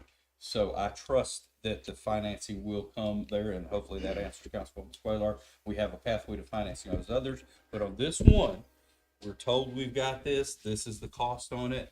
So what I definitely would like to see is not that cost not go up significantly. I do know that construction costs can fluctuate as the project moves forward, but I think that this would be sufficient to get us a very nice facility. Copy. Thank you. So I'm going to base on the feedback that I've received. We need to move this to regular. Yes.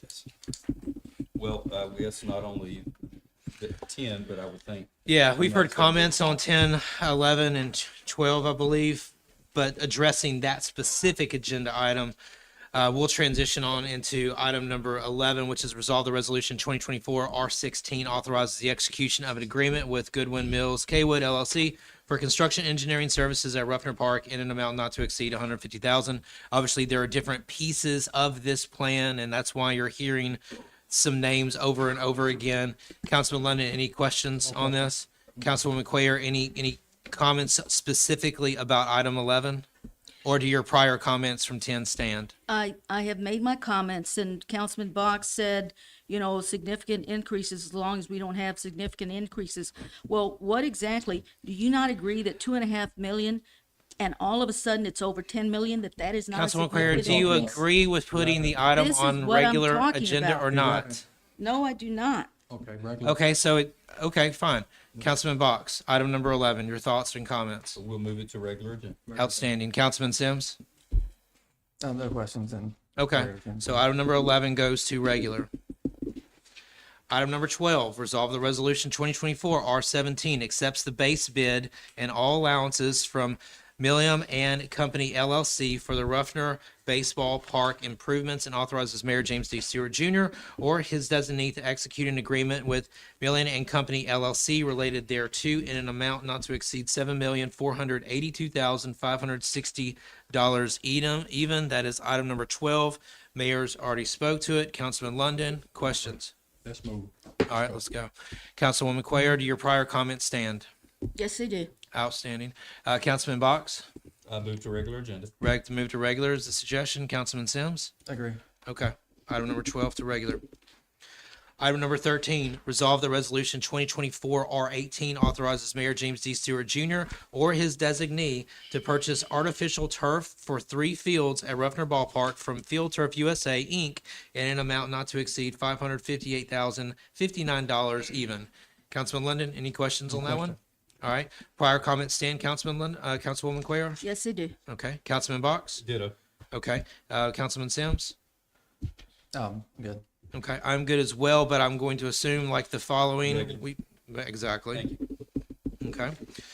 Item number 14, resolve the resolution 2024 R19 authorizes Mayor James D. Stewart Jr. or his designee to purchase the light structure system with Total Light Control TLC for LED technology for 1 baseball field and 2 softball fields, Ruffner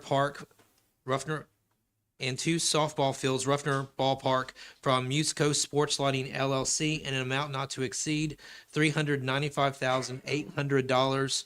Councilman London, any questions there? Yeah, these are the lights that won't disturb the neighbors, right? Yeah, that's kind of shine. Yes. Yeah, okay. Prior comments stand, Councilwoman Cuellar? Yes. Councilman Box? Prior comments move to regular agenda, please. Okay. Councilman Sims? I agree. No Okay. questions. 14 to reg, I agree as well. Item number 15, resolve the resolution 2024 R20 authorizes Mayor James D. Stewart Jr. or his designee to purchase playground equipment for Ruffner Ballpark from Great Southern Recreation in an amount not to exceed $350,000. Councilman London, any questions or comments? No question. Prior comments stand, Councilwoman Cuellar? Yes. Councilman Box? My prior comments and requests move to regular agenda. Copy. Councilman Sims? I agree with Councilor Box. I agree as well. Item number 15, move to regular. All right. Item number 16, resolve that resolution 2024 R21 approves the city's 2022-23 stormwater annual report prepared by the Jefferson County Department of Health in conjunction with the Stormwater Management Authority, Inc., and authorizes the execution of this document by Mayor James D. Stewart Jr. or his designee. This is an annual deal. Any questions, Councilman London? No question. Councilwoman Cuellar? No questions, but I do want to make a comment. Thank you so much to our building inspector for the hard work that he did, as well as our legal team. Thank you very much for this really great effort. Great job. Councilman Box? No questions and leave on consent for my part. Okay. Councilman Sims? No questions. I agree. Okay, I agree as well. So 16, we agree to keep that on consent, everyone? Yes. Okay, outstanding. Item number 17, resolve the resolution 2024 R22 makes approved resolutions, ordinances, and council expense reports available to the public. Councilwoman Cuellar, your name is associated with this, if you could introduce it. Yes, when we passed the resolution to post our council agenda on the city's website, there were some concerns about our residents not understanding that what is posted on the city's website is a draft, even though it's watermarked draft, even though they are not signed. There was concern about that possibility. So we decided, okay, there is a way to work with that. Once these documents have been signed, they are official documents. And that's what this resolution is about. It's making the approved documents or amended resolutions and supplemental documents, as well as our ordinances and council expense report that have been approved, available, and having that on the City of Irondale's website. And we discussed it as this at the council meeting, and it really wasn't made available. It took a while, and so I said, well, let's just draft a resolution and let's go on and do that. And again, it's in that spirit of transparency that we are striving to have with our community. Those are my comments. Any Okay. questions you have, please, I'm happy to address them. Sure. First off, since Mayor runs the staff, I would ask for his opinion on the exhibits. Okay, what was the time frame? The Thursday after the Tuesday regular meeting. And then if we have a special city council meeting, that it would be no later than 4 business days So, after the city's council special meeting. so after the council meeting tonight, Yes, you'd want to have those documents up by Thursday? yes. And I'm going to say to you all, that's not going to happen. Can you explain why? I sure can. The reason that that's not going to happen because according to the state statute, the mayor has 10 days to veto any resolution or ordinance. If we put it up in 2 days and then I go ahead and veto, well, I don't have to sign anything until 10 days after the council meeting. And after the council meeting, if I don't sign it after 10 days, then it automatically becomes law. My recommendation to the council would be that the original documents would go up 11 days after the city council meeting, because that gives me the opportunity to determine if I want to veto a resolution or an ordinance. Understanding the mayor's request, I see where he's coming from on that. Councilman London, any questions or comments? I do have one comment, and when you say make approval resolution, makes approved resolutions, ordinance, city council expense report. Won't the resolution contain expense report of the council? I believe what we're getting at is the fact that they're posted up there as drafts, essentially, and then they would be reposted as approved. So kind of like how we went through the expenses, that was a draft expense report until approved.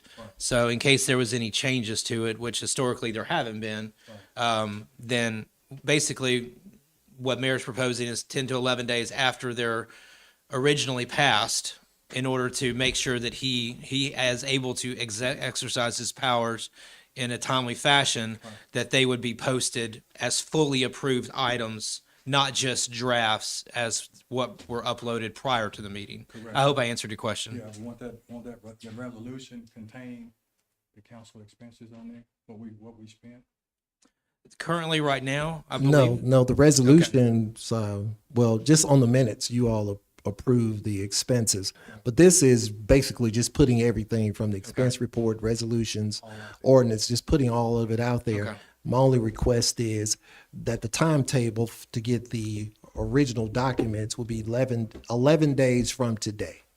Could we add that? I'm good with 11 days. Okay. Could we add that in? It's a minor adjustment.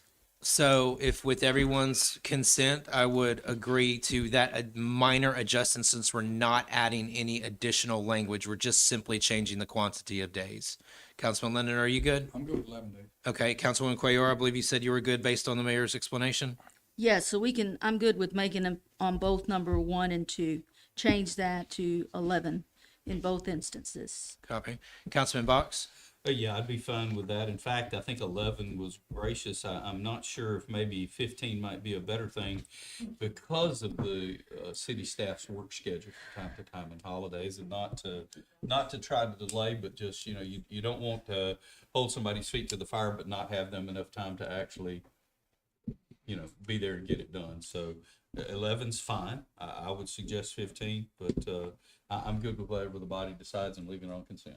Thankfully, it's a resolution. It's not an ordinance. So we just have to, and if this is based on staff bandwidth, is, that one day after the mayor signs it, if that's not sufficient and we hear feedback on it, we can always reapproach. But it's a resolution and not an ordinance. So I think we're okay there. Thank you. All right, Councilman Sims? But just for clarity, 11 calendar or business days? Well, the law says for the veto is 10 calendar days, so we'll just go with calendar days. Which is a Saturday if it's a Tuesday meeting, which nothing's getting posted on a Saturday, so. Back to your That's kind concern. of where it was, but that's okay. That's kind of where you were. Well, what about 13? Let's go with it. I like that. I'm good with 13. Well, how about Does that work for everyone? Councilwoman Cuellar? Considering putting it in weekends there? The question is how many times has the mayor vetoed anything on our agenda? It doesn't, but okay. It's always Want to the do it first time. 13? It's always first time. 13 it is. 13 it Just is. simply for the weekend point is. Yep, that does take weekends into consideration. So item number 12, as amended to 13 days on those two items mentioned in that resolution, do we agree to keep this on consent? Item Item 17, 17. yes. Sorry, my bad. I need to upgrade this prescription. As far as I'm concerned, yes. It is item number 17. You are correct. I appreciate that. Consent as amended, yes. Yes, consent. Item number 18, last item on the consent agenda. Resolve that proposed consent agenda. Resolve that resolution 2024 R23 authorizes the execution of an amendment to the existing architectural agreement with Charles William and Associates to amend the budget and scope of work for the new fire station and training station. From my understanding, the training was kind of taken out of the equation.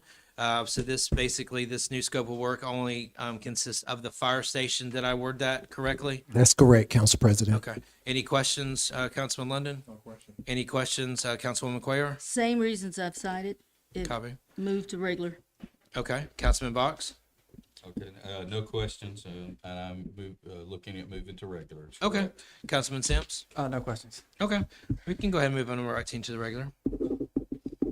Okay. First item, number 19, on the proposed regular agenda, ordain that ordinance 2024-01 amends Chapter 2, Article 4, Division 2, Section 2-157 of the Municipal Code of the City of Irondale to revise the order of business of the Irondale City Council. Agenda. Councilman Box, this has your name by it, if you care to introduce. Thank you, Council President. Well, this is something we visited. I think it was misinterpreted, number one, as a attempt to silence the mayor. I would never want to silence the mayor because the mayor's done, in my opinion, more for this city than's been done for this city in the past 20 years. So my only attempt at moving non-agenda item comments up in the form of the agenda was to simply say people that are passionate, that want to speak about the city or have great ideas that do not happen to be on the agenda for that night should have the right to kind of be heard before that goes on and then move on with the rest of the business. There did come some proposals in moving the mayor's awards to the end, but after some talk about that wasn't practicable. It needs to be better. The only thing I'm doing it at the end was like the old sandwich method. You start with the bread, you have some hard stuff in the middle, and then you finish with something good. But it appears that the mayor's awards and things and should come with his report right there at the beginning of the thing. So don't want any misinterpretation that Councilman Box is trying to silence the mayor. No, I'm not trying to silence the mayor at all. And I think that what we established in the ordinance meeting in moving those comments on non-agenda items is not to give people a gripe session. I mean, some people can have their passions. If they want to have a passion, present a passion, that's fine. But I'd also like to hear, hey, what are some good ideas you have before we get into diving into the business? Let's think outside of normal programs a little bit there. That's all I have to say. Councilman London?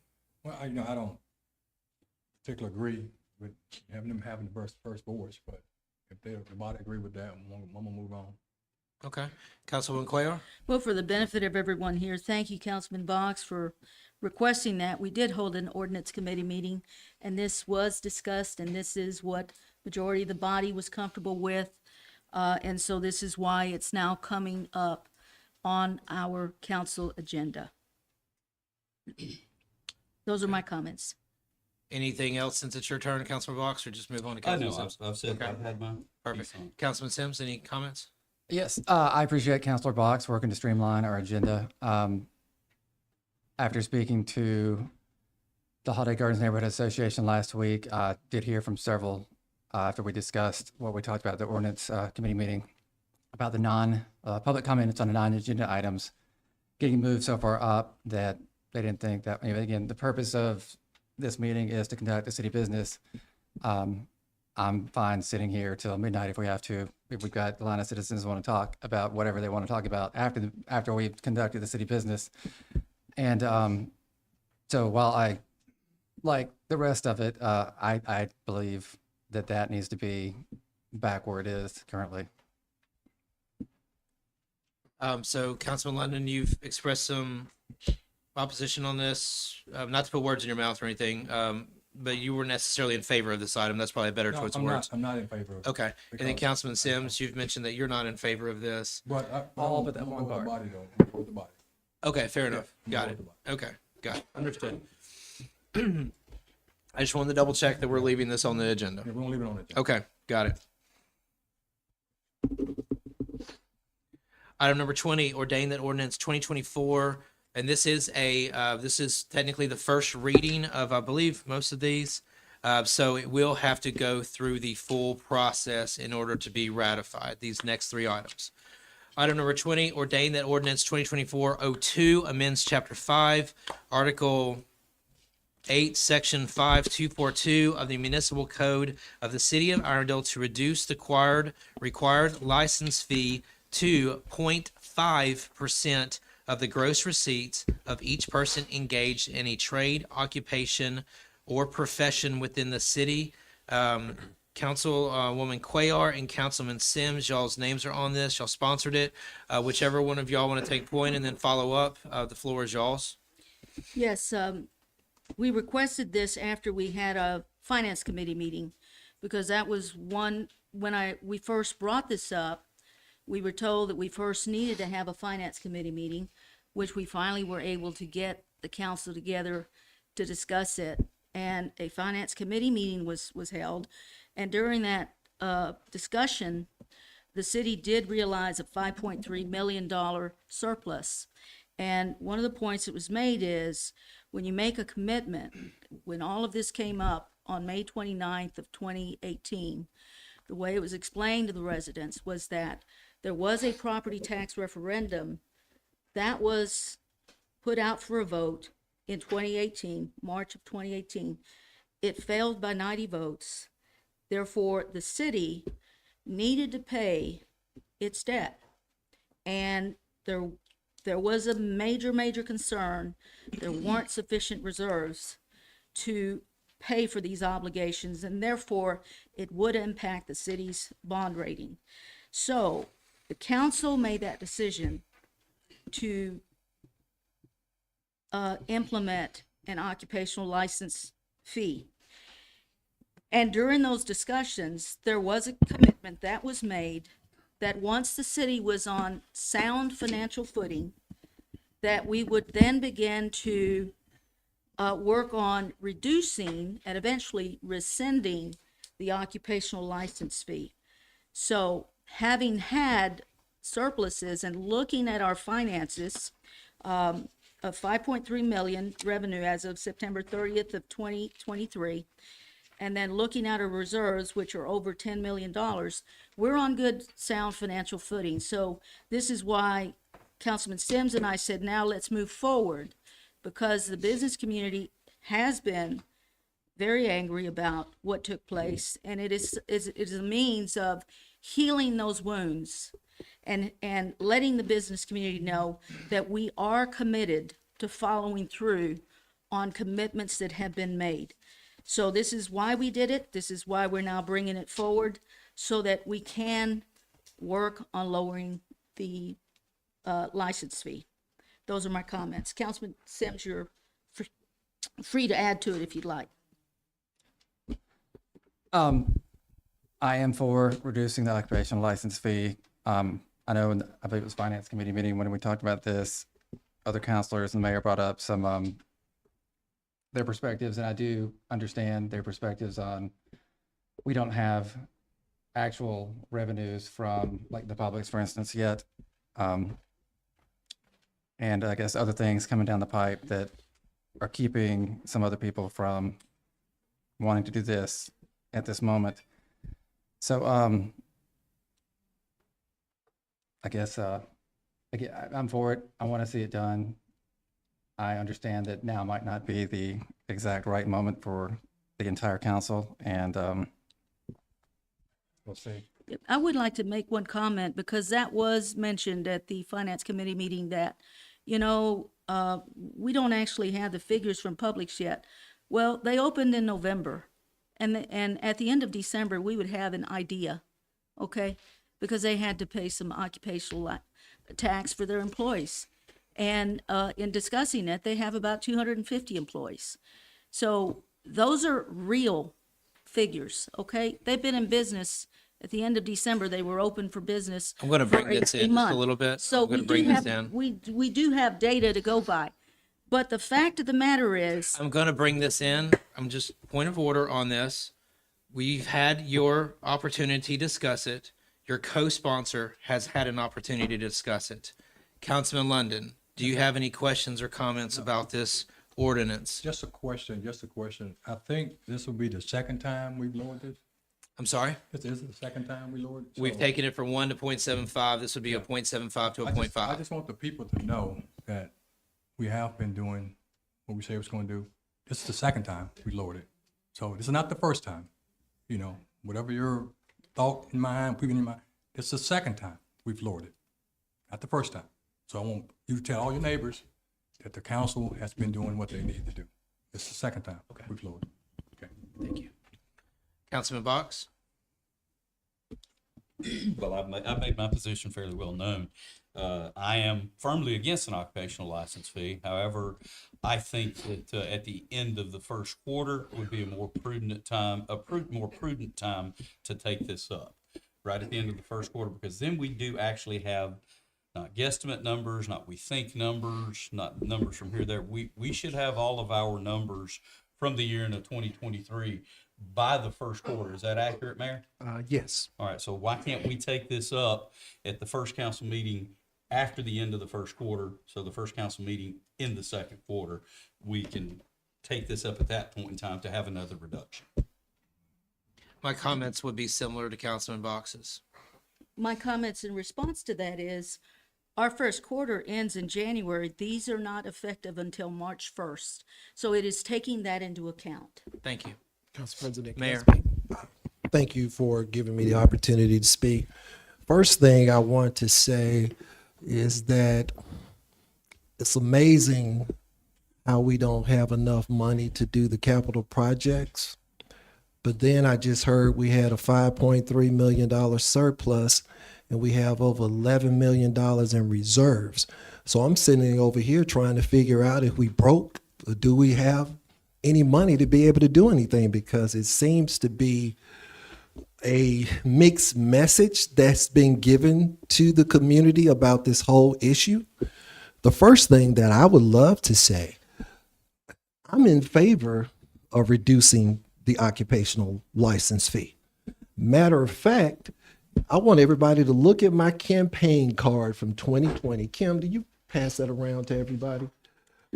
Because I ran on reducing the occupational license fee from 1 point to a half a percentage point. I was the person who was the sponsor for the first reduction that we had that reduced it from 1% down to 0.75. So the information that you all been hearing, the mayor ain't in favor of it, the mayor doing this or whatever, the mayor said this in 2020. Secondly, the mayor is not obligated to follow through on what Mayor Moore told you all that he was going to do. I wasn't here in 2018. I got here in 2020. And when I got here in 2020, I followed through on exactly what I said that I was going to do. This council never said that they did not want to reduce the occupational license fee. There were some drum majors out there that was saying that, but you all never heard the body say that we did not want to do it. The only thing that we were asking for is to give us an opportunity to go through our revenue and expenses. I'm presenting a budget before we get to the end of March. In that budget, it will contain recommendations about what we need to do to move forward as a city when it comes to revenue and expenses. So I'm gonna clear up 3 things for you all. Since everybody's here from the business community, I want to make sure that you hear it and you get it right. First of all, the $5.3 million that you keep hearing about, those are unaudited financial statements. Those are not the financial statements that the auditors are currently working on. That's why we ask you all if you would be still, be patient, and let us get the audit done for the upcoming year. We keep hearing about Publix is going to bring all this revenue into the city, but I don't think you all are aware that there was a tax agreement that was created with Publix that says that we have to split 50% of the revenue that comes in with Publix. And finally, we get to the property tax increase. If you was here for the property tax increase, you will know that that money is restricted to go towards capital projects. We cannot take the additional tax revenue that is coming in and put that into the general fund to prop up reducing the occupational license fee. So I know that those are 3 things that you all have heard, but I wanted to make sure that I set the record straight But I also wanted to let you know I was the first person who brought anything to this council about reducing the occupational license fee. And I plan on keeping my word. I'm just asking the community to give us the time to be able to do it, which means you're not going to bully us to doing anything. But we will do it. We will be good stewards, and we will make prudent decisions when it's time to do that. Thank you, Mayor. There's not necessary for it. We need to take a, so we've had one sponsor Well- to this. Hold on. We've had one sponsor that's basically taken their name off of it. So I'm assuming you would prefer to postpone this to a later time that you proposed? I believe that we're gonna have a better chance of it passing down the road when everyone else is okay with things. And so, Perhaps once this new budget is delivered to us by the mayor? Okay. Councilman Box, you seem to echo Councilman Sims, or you agree with him on that? Yes, I agree. I mean, I have no Okay. problem voting on it tonight, but I've made my stance pretty clear. Okay, gotcha. Councilwoman Cuellar, your comments? Business community that's here and the people that are here, as well as the council. On May 29th of 2018, the business community and the employees Councilwoman were Cuellar, not let's told attend that to the business occupational at tax would fact. fund capital projects. You were never told that. That money is now, they're wanting to use that for capital you were never told that. Let us be honest with everyone. Let's be clear. You were never told, oh, but we got to use this for capital projects. That referendum was earmarked for capital projects, not the occupational license fee. The occupational license fee was to get the city out of the financial pickle that they were in when they could not pay their debt. That's what they were told, their long-term Those debt. comments are So not I want to make sure completely that you accurate. understand Councilwoman what Cuellar, was we said. got your Let us point. not mislead. Councilwoman Cuellar, please, please. Councilman London, Councilman Spivey, point of order. what would I that will be? not have the mayor's wife telling me to shut up. Ladies, I need silence on the floor instantaneously. That needs to stop. Silence on the floor instantaneously. I will remove both of you. Thank you. Silence on the floor. Councilman London. Was here. She wasn't here. I mean, I was here in the occupational tax. So, but I'm, if Councilman Box and Sims want to postpone it, I'm in agreement with it. Okay. And you're probably going to be here another 2 hours. So I appreciate your time. I appreciate your time. Trust me, I have kids that I would love to put into bed, and I've got a load of laundry to do when I get home too. So, all right. So that being said, Councilman London has said he's good with postponing. Councilman Sims says he's good with postponing. I'm perfectly fine with postponing. Councilman Cuellar clearly wants to see this come to a vote tonight. Councilman Box, what say you? We have a majority to postpone it, but what say you? We could come to a vote tonight, but there again, I'm good either way. So you want to put this up for a first reading this evening? I think we should hear the first reading. We should hear what the business community and citizens have to say, and then we should vote it up or down tonight. Let's go. I'd like All to right. ask a question for the attorney. Just playing this out. Say it comes up for first reading tonight, doesn't pass. Say it comes up in 2 weeks, or how many weeks is the next one, and it doesn't pass. At what point is it allowed to come back? Or is there any restrictions on that?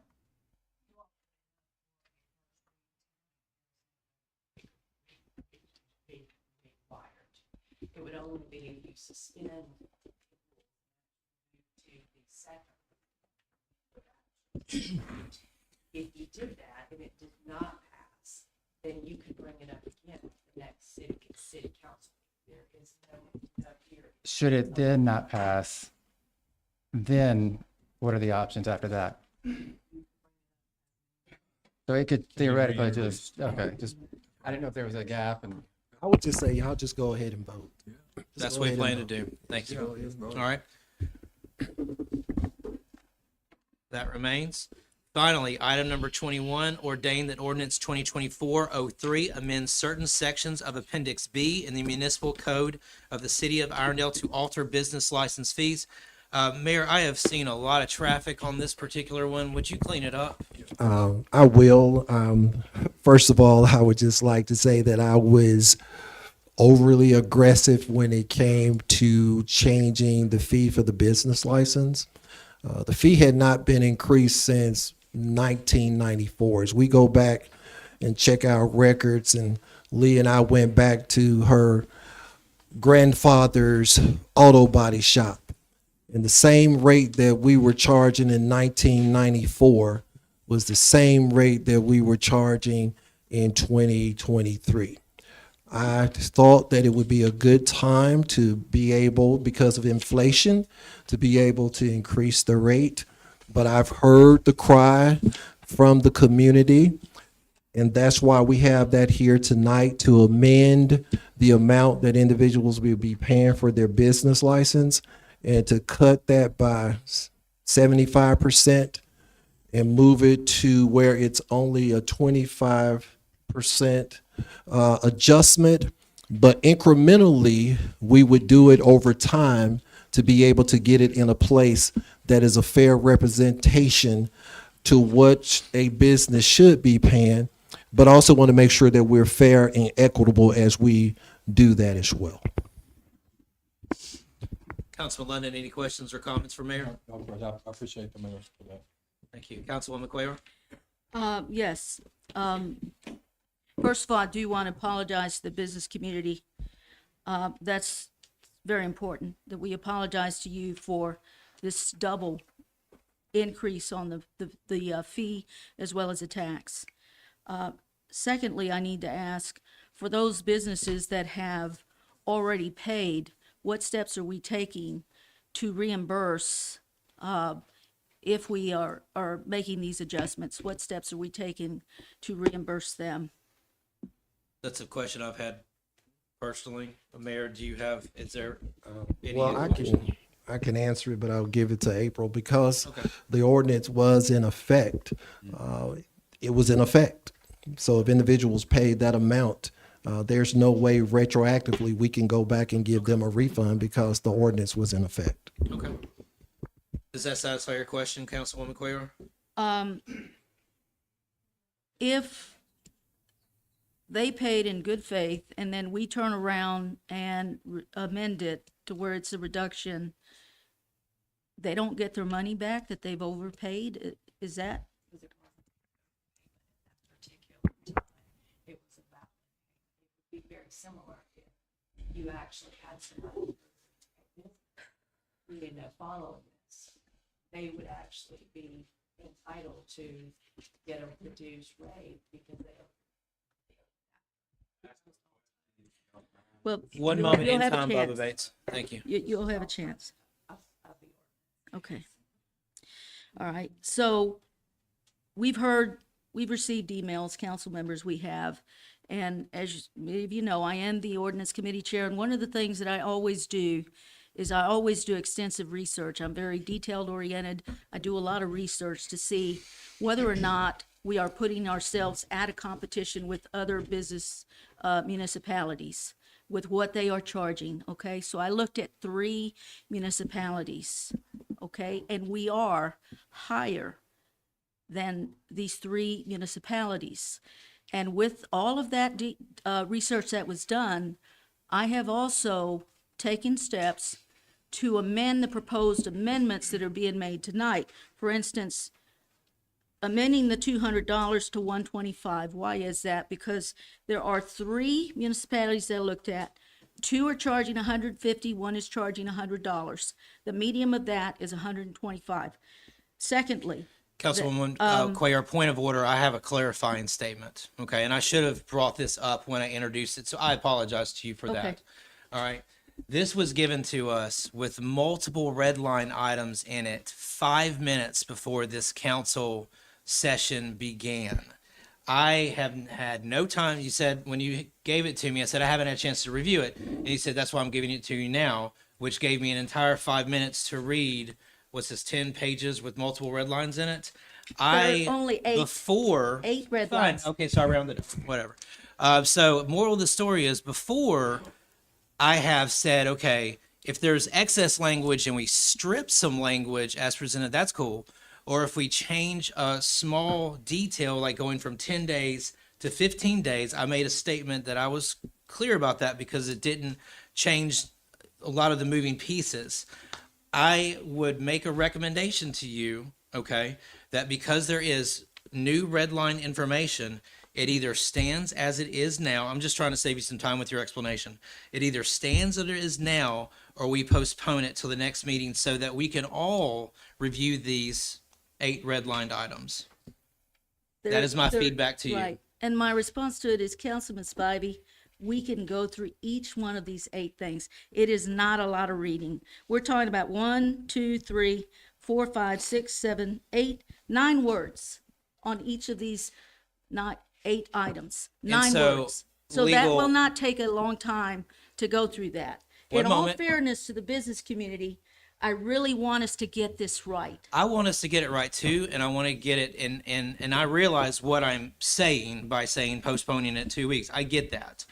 Legal.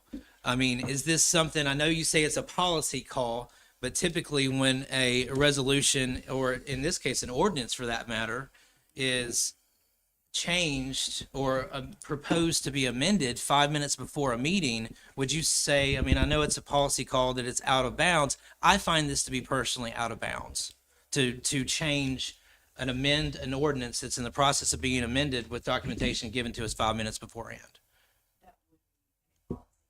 I understand that. I personally find that, I mean, I know Councilman Sims said he would be fine to stay here till midnight. I appreciate that. I'm not in the same camp as him. But Councilman London, I'll take it on as I've done before, on majority. I'm not in favor of these amendments. What say you? I say let's postpone until we go through it. Postpone it. Councilwoman Quayle, we know your thoughts on this. You've already advocated this. Councilman Box, what say you on the amendments or deliberate as presented? I'm good to deliberate as we're presented, just simply because I don't have a problem with things being flexible at the time. We've gotten into some pretty decent, not peaceful agreements on, oh, we can't change an ordinance when it's on the floor. Yeah, we can change it when it's on the floor. Well, we can change this part, not that part. I think for the good of the city, we can do really anything we want to when we're sitting up here in power that is within what our legal consultant lets us know. So I'm good with making these changes tonight, Okay. or if the body wants to postpone. Okay. Councilman Sims, what say you? I mean, I definitely want to talk about 2024-02 and try to pass that and get the rate back down to where it needs to be versus where it is now. And so I don't want to delay that. I was able to glance through the pages, but I think most importantly, we need to address what's right in front of us that we've been preparing for. Okay. So let's go ahead. We'll run it through the process and we'll go from there. I would like to comment on that because Okay. we've just been told that the ordinance that was passed, that these businesses are not going to be able to get reimbursed, okay? So what we're saying now is leave it the way it is. And then if you want to bring this back later on and the businesses go on and pay the way it is, then they're going to be out when we make additional changes, let's say a month down the road. I would like us to get this right now. Please don't do this to the business community. Let's look at these proposed amendments that I'm making in all fairness to them. Let's get this right.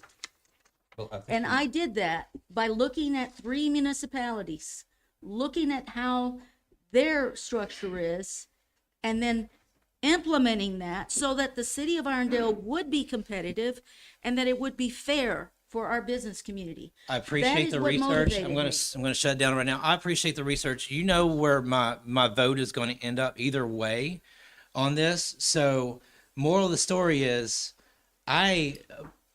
you feel that it is right based on the research that you have done. I have not read this in 5 minutes. I've been trying to make sure that I know where I'm at on a piece of paper. I have not had a chance to read this. We can either run it the way it is or we postpone it. That's, if you want to amend it at a later time, once we've had a chance to do that, then All by all right, so I make means. a motion that we postpone the ordinance and that we be ready to go on February the 2nd, when we're scheduled to have our next council meeting. No, our next scheduled council meeting is next Tuesday because this is our, wait a second. No, it is Sorry. February 2nd. It I'm is not obviously next lost. Like I Tuesday. said, I can't find my piece on a piece of paper. So, okay, then yes. It's the Or 6th what because can we moved do, it. Councilman Box, is we can call a special Yeah. council meeting. Give you a day, you can call a special council meeting. We can come back tomorrow, we can come back whatever day, if we don't want to wait. I am 2 comfortable with the weeks. first council meeting in February. If someone wants to propose a special called council meeting, then we're going to have to check our calendars for that. But I'm not looking at these various pages of amendments and red lines because, all due respect, you feel that it's right. I want to feel that it's right also. So that's why I'm saying put it on as is or postpone it. Would you care to postpone it? I make a motion that we postpone this ordinance. Okay, to the next called council meeting, or do you have a proposed date? Well, if the body cannot come before February 2nd, then we really don't have a choice, do we? Fair enough. Yes, sir, Mayor. I mean, I was just going to make a recommendation because the rate that I reduced it to is the same rate that Councilwoman Cuellar has in hers. Now, it doesn't have the exemptions and it doesn't have everything that hers has in it. But I would recommend that you all vote on the one that we have on the agenda now. So when businesses come in tomorrow, they get paid at the reduced rate. If y'all don't do that tonight, then the ordinance that's currently in place stays in place I understand until that you have fully, the meeting. and that's why my recommendation was I gave two choices. Okay. She chooses to postpone. I'm fine with working with what we have and then amending it after the fact to allow those businesses that haven't paid yet to pay at a reduced rate, so we're not dealing with more of a conscience issue about not being able to rebate people. May I respond to that? Businesses that come in tomorrow can be told, the council is going to be looking at reducing this. So they're going to be meeting on the 2nd. You could come back on the 3rd if you wish. Now, this language says reducing the $200 Are we to postponing this $125. or are we voting on this? Postponing. Legal? Meeting would be on February 6th. That's That right. would be the 6th, first thank you. Tuesday. I thought she had said Yeah, I second. did say the just wanted to 2nd. make Thank sure. you for that Thank you. clarification, April. Are we postponing this? Or are we voting on this? John, final. What say you, London, Councilman London? I think we need to vote on this agenda item Perfect. as mayor spoke because you don't want them to be charged double Right. if they come in tomorrow. I've got your comments on that, Councilman Cuellar. Councilman Box, postpone it, vote on it as is. If we vote, can we come back with the amendment that she's proposing on February the 2nd? You can. Absolutely. Thank you. Absolutely. vote on Councilman it. Sims, But what say you? They would pay tomorrow. We are at this going rate, in an and then order, they wouldn't be able Councilwoman to. Cuellar. Councilman Sims, what say you? Vote on it and get the rate back down. Copy that. And I agree with that. All right.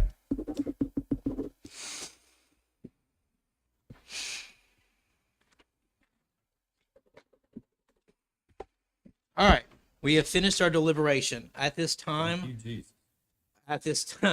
I would ask for an approval of the form of the agenda. Make a motion, we approve the form of the agenda. Okay? Second. We have a motion. We have a second. All in favor? Aye. Aye. All right. At this time, we would accept public comments on agenda items only.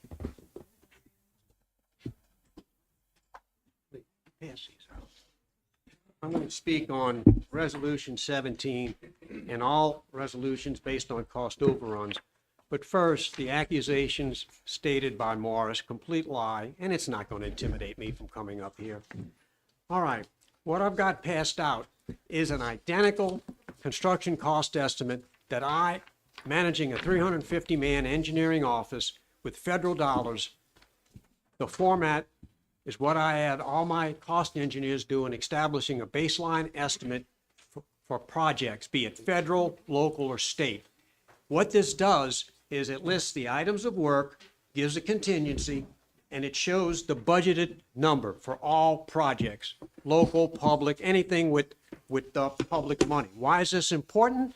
Because when cost overruns come up, You ask for a revision to the baseline estimate, and you can make a sound, informed decision on where the overruns come. Do you revisit the scope? Do you downsize or whatever? Without something like this, it's just a guesswork. I read this and I look at verbiage in a paragraph. How can you vote on verbiage in a paragraph with taxpayer money unless you have a baseline estimate and a comparative one that shows current status? Then you can make informed decisions. So based on my 44 years of experience as a manager, practicing engineer, college educator, and federal expert witness in federal court on construction issues, this is the procedure. I ask that you postpone decisions until you get this in your hands. Thank you. Yes, sir.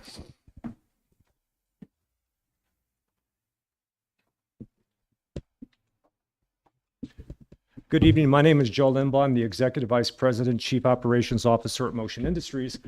For those of you not familiar, Motion is an $8 billion organization headquartered in Irondale. We have over 8,000 employees representing business in Canada, the United States, Mexico, Puerto Rico, Asia, Singapore, and New Zealand.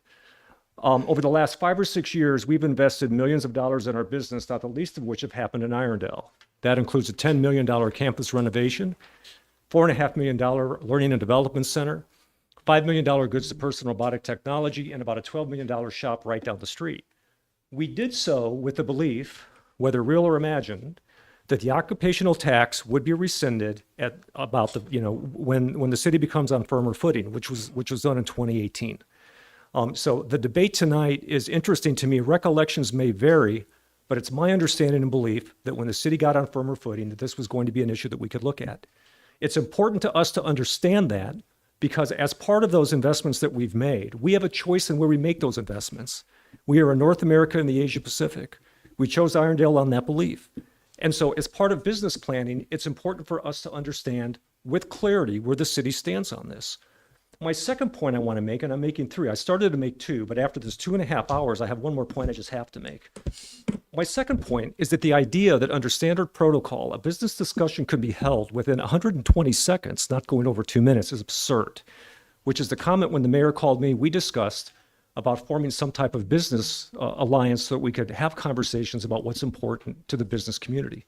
Because despite what you may call bullying for assembling and having 2 minutes to speak, what we want is transparency, because we cannot influence the city through taxes because we are taxed without representation.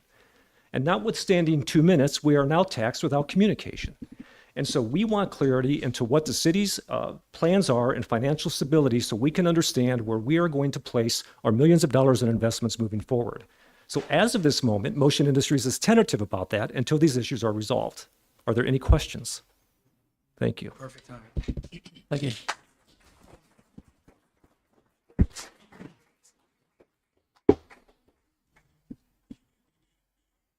I had a couple things I wanted to mention.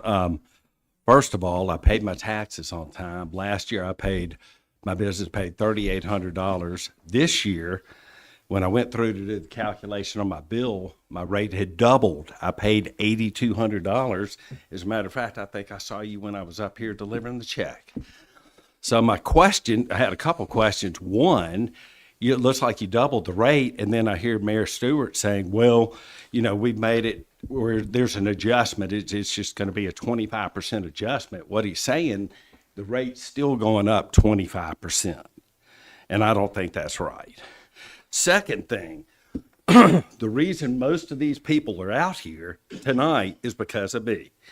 And I came up here to a finance committee meeting a month ago, and I was complaining about the occupational tax. And you said everybody's fine with it. Nobody, you're the only one that's concerned about it. So that's why I called everybody out here. We're against the occupational tax. And the reason you said we're going to keep the occupational tax because you got all these capital projects. So I'm really not happy about this. Well, yeah, that's there. And the other thing I want to point out is why are you being paid $50,000 a year as water superintendent and the other mayor was making $12,000? Want to answer? It's not necessarily a question and answer session, Bubba. I appreciate you. I asked you outside. Do we have any other questions on agenda items only? On agenda items only? Yes, sir.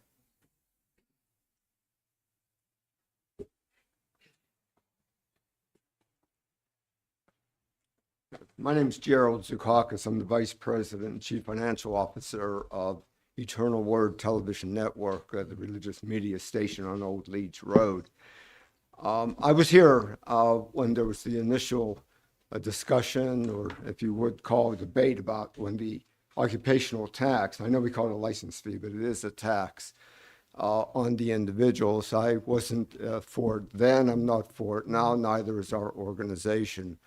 Many of our folks we have a little over 300 employees in Irondale. Many of them are modestly paid in this particular environment that we've experienced, all of us experienced over the few years. They're going paycheck to paycheck. Every little bit counts. But it was also my understanding that this was going to be a tax that was not going to be in place or permanently in place. It was eventually going to go away once the finances of the city stabilized. If in fact that is the case, I would implore the council, I would implore the mayor, not only to lower the tax to a half point, but to get on an agenda to totally phase it out, to give relief to the citizens in Irondale who work here. And otherwise, we're very devoted to this community. Thank you, sir. Any other comments on agenda items? Okay. Question. Fair enough. You'll know that I would not be a good lawyer because I'm asking a question that I don't already know the answer to. And my question is, do city employees and does everybody up here pay the occupational tax that I do? I just don't know the answer to that. Yes. Okay, thank you. Sir, the last speaker, if you could, there's a slip we usually ask to be dropped off at the city clerk. No, sir, the gentleman behind you, the one who just said, if you could fill that out and deliver it to Ms. Lee. Yes, sir. Good evening. My name is Jeff Baggett. My family owns Classic Car Motoring, which used to be the Walmart or the Sam's location, which I know the city lost a lot of revenue from that. And we kept that building from going dark. It could have been another storage center here, which Irondale doesn't need any more of, obviously. I was told about the occupational tax in 2019 when I was looking to buy this building, that it would be going away. I understand it hasn't now, so we're in 5 years into this. So I am upset about that as well. But I do believe you guys are doing a good job to a degree. I'm appalled to sit through the time that I've sit here to see the poor management of this company, Mayor, whether it was before you or whatever, it's still the city. The poor management of the money, and now you're taxing businesses to get yourself out of the problem you've got yourself in. I'm appalled. I can't believe that. And that we can't fix this problem and do what we said we were going to do to fix it. And then to come back and to double the business license is absurd, totally absurd. That should have been thought out before we got here and before you just sprung it on everybody.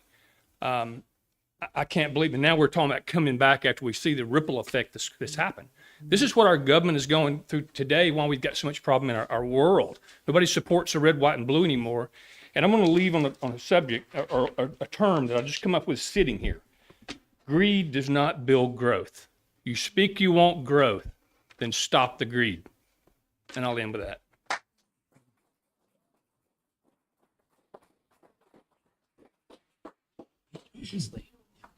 Any other comments on agenda items only?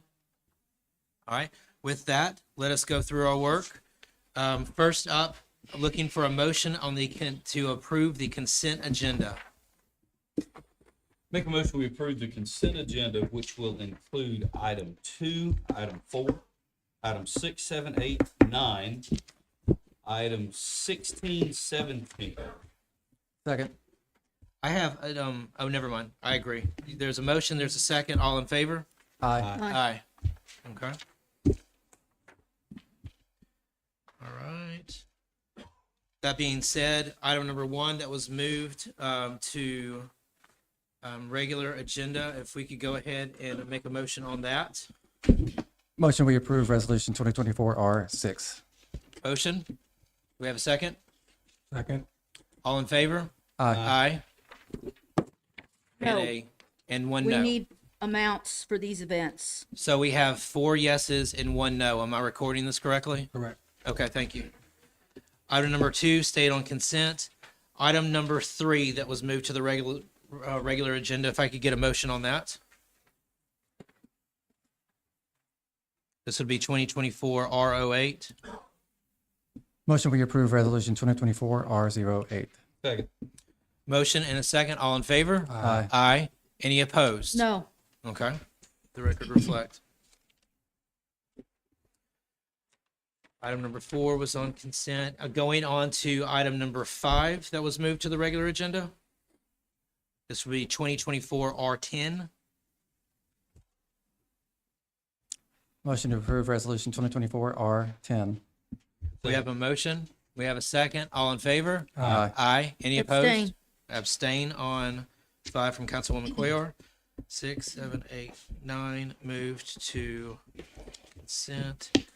And then item number 10 that was moved to regular agenda. This should be 2024 R15. Motion 2024 R15 be moved. Second. We have a motion. We have a second. All in favor? Aye. Aye. Any No. opposed? Was that an opposition or an abstention? No. Okay. That was item number 10. Item number 11, which should be 2024 R16. Motion resolution 2024 R16 be moved. Second. We have a motion. We have a second. All in favor? Aye. Aye. No. That's a no. Item number 12, which is on the regular agenda now. That should be 2024 R17. If I can get a Motion 2024 R17 be moved. We have a Second. motion. We have a second from Councilman Sims. All in favor? Aye. Aye. Any No. opposed?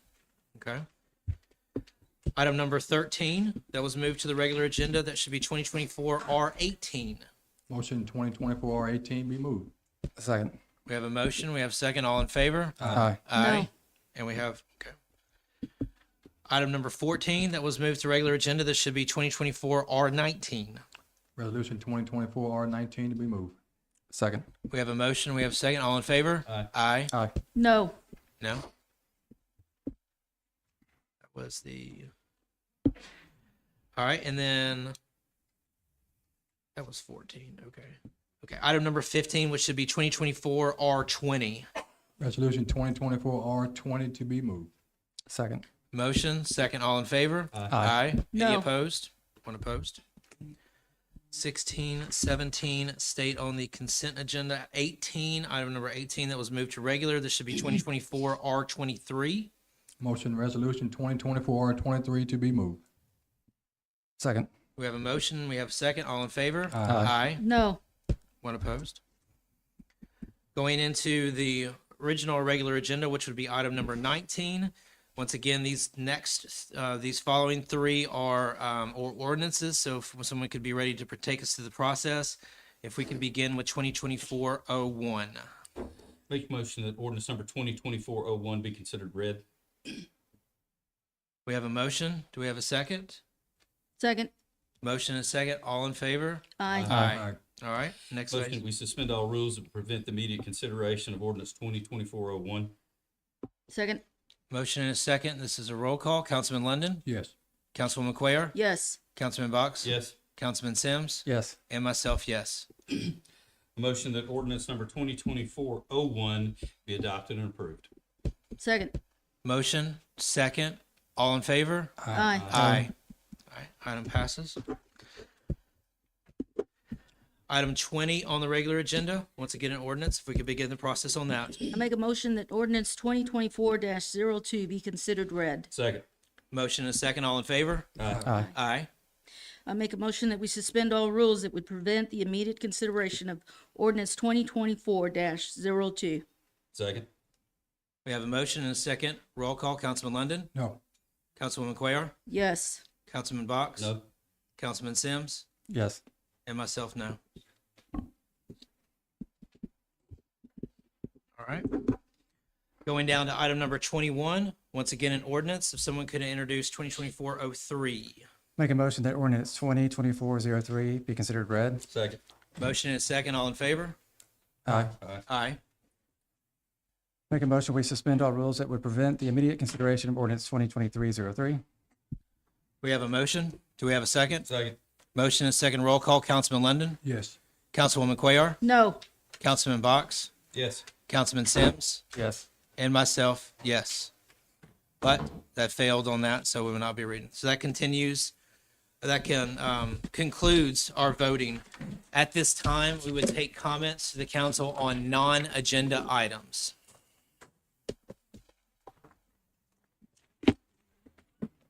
John Bavona, Grants Mill Valley. At the January 2nd ordinance meeting, I heard statements on discontinuing public comments on non-agenda items from two of you. One stated that public comments can be eliminated by having our concerns sent to councilors to read at meetings. How undemocratic. The other being, if public does not agree in elimination of public comments, they can come out in 2025. Thank you for that advice, as you can count on it. All my addresses are based on fact with supportive documentation and reflect my views as a taxpayer on issues. Others too want to be heard, even if it's different from yours. To even question public comments and its elimination shows that you want to suppress the voices of citizens of Irondale. That's not coming together.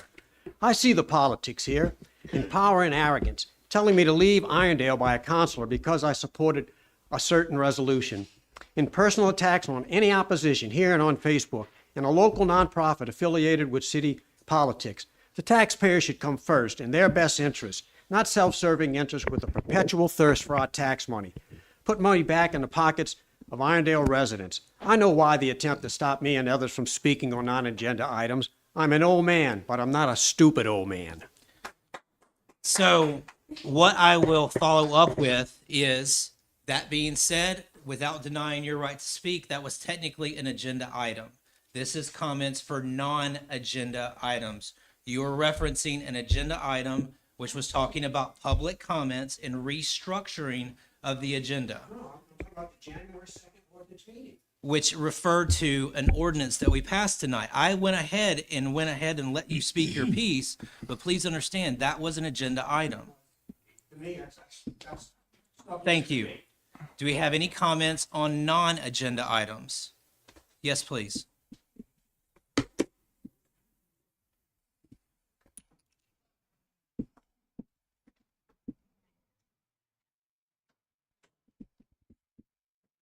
I'm Donna Pike, and I live at 440 East Ventura Drive.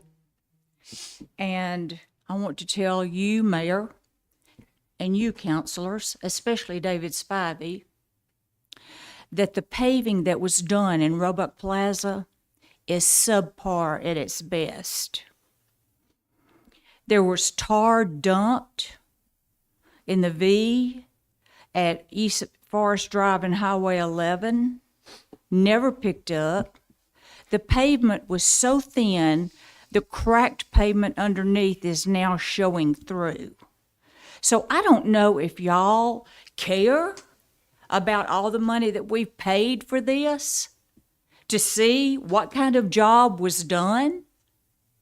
If you've ever ridden your area to say, I want to know if it was done right for the people that live here. Well, I'm telling you now that the paving job in Roebuck Plaza is third rate. And I think more information and probing into these companies, just because it's the cheapest bid doesn't mean that it's the best. When you get the cheapest bid, you're probably going to get the cheapest materials and the cheapest job, if you want to call it a job. And so while I'm on the subject, I'm insulted that our senior citizens have to pay $25 to go to our senior citizens, and y'all ought to be insulted too. Of all people in the whole wide world, why would we want to charge admission to our senior citizens? Some of these people don't have anybody or anything to do, and they've got to pay $25, and she said a $1,500 light bill. We're talking about hundreds of thousands of dollars on the agenda, and we're going to charge our senior citizens? Please, folks, get it. Use your brain. Use your brain. Any other comments on non-agenda items? All right, with no other comments on non-agenda items, I ask for a motion. Motion. Motion, second, all in favor? Aye. Aye, thank you.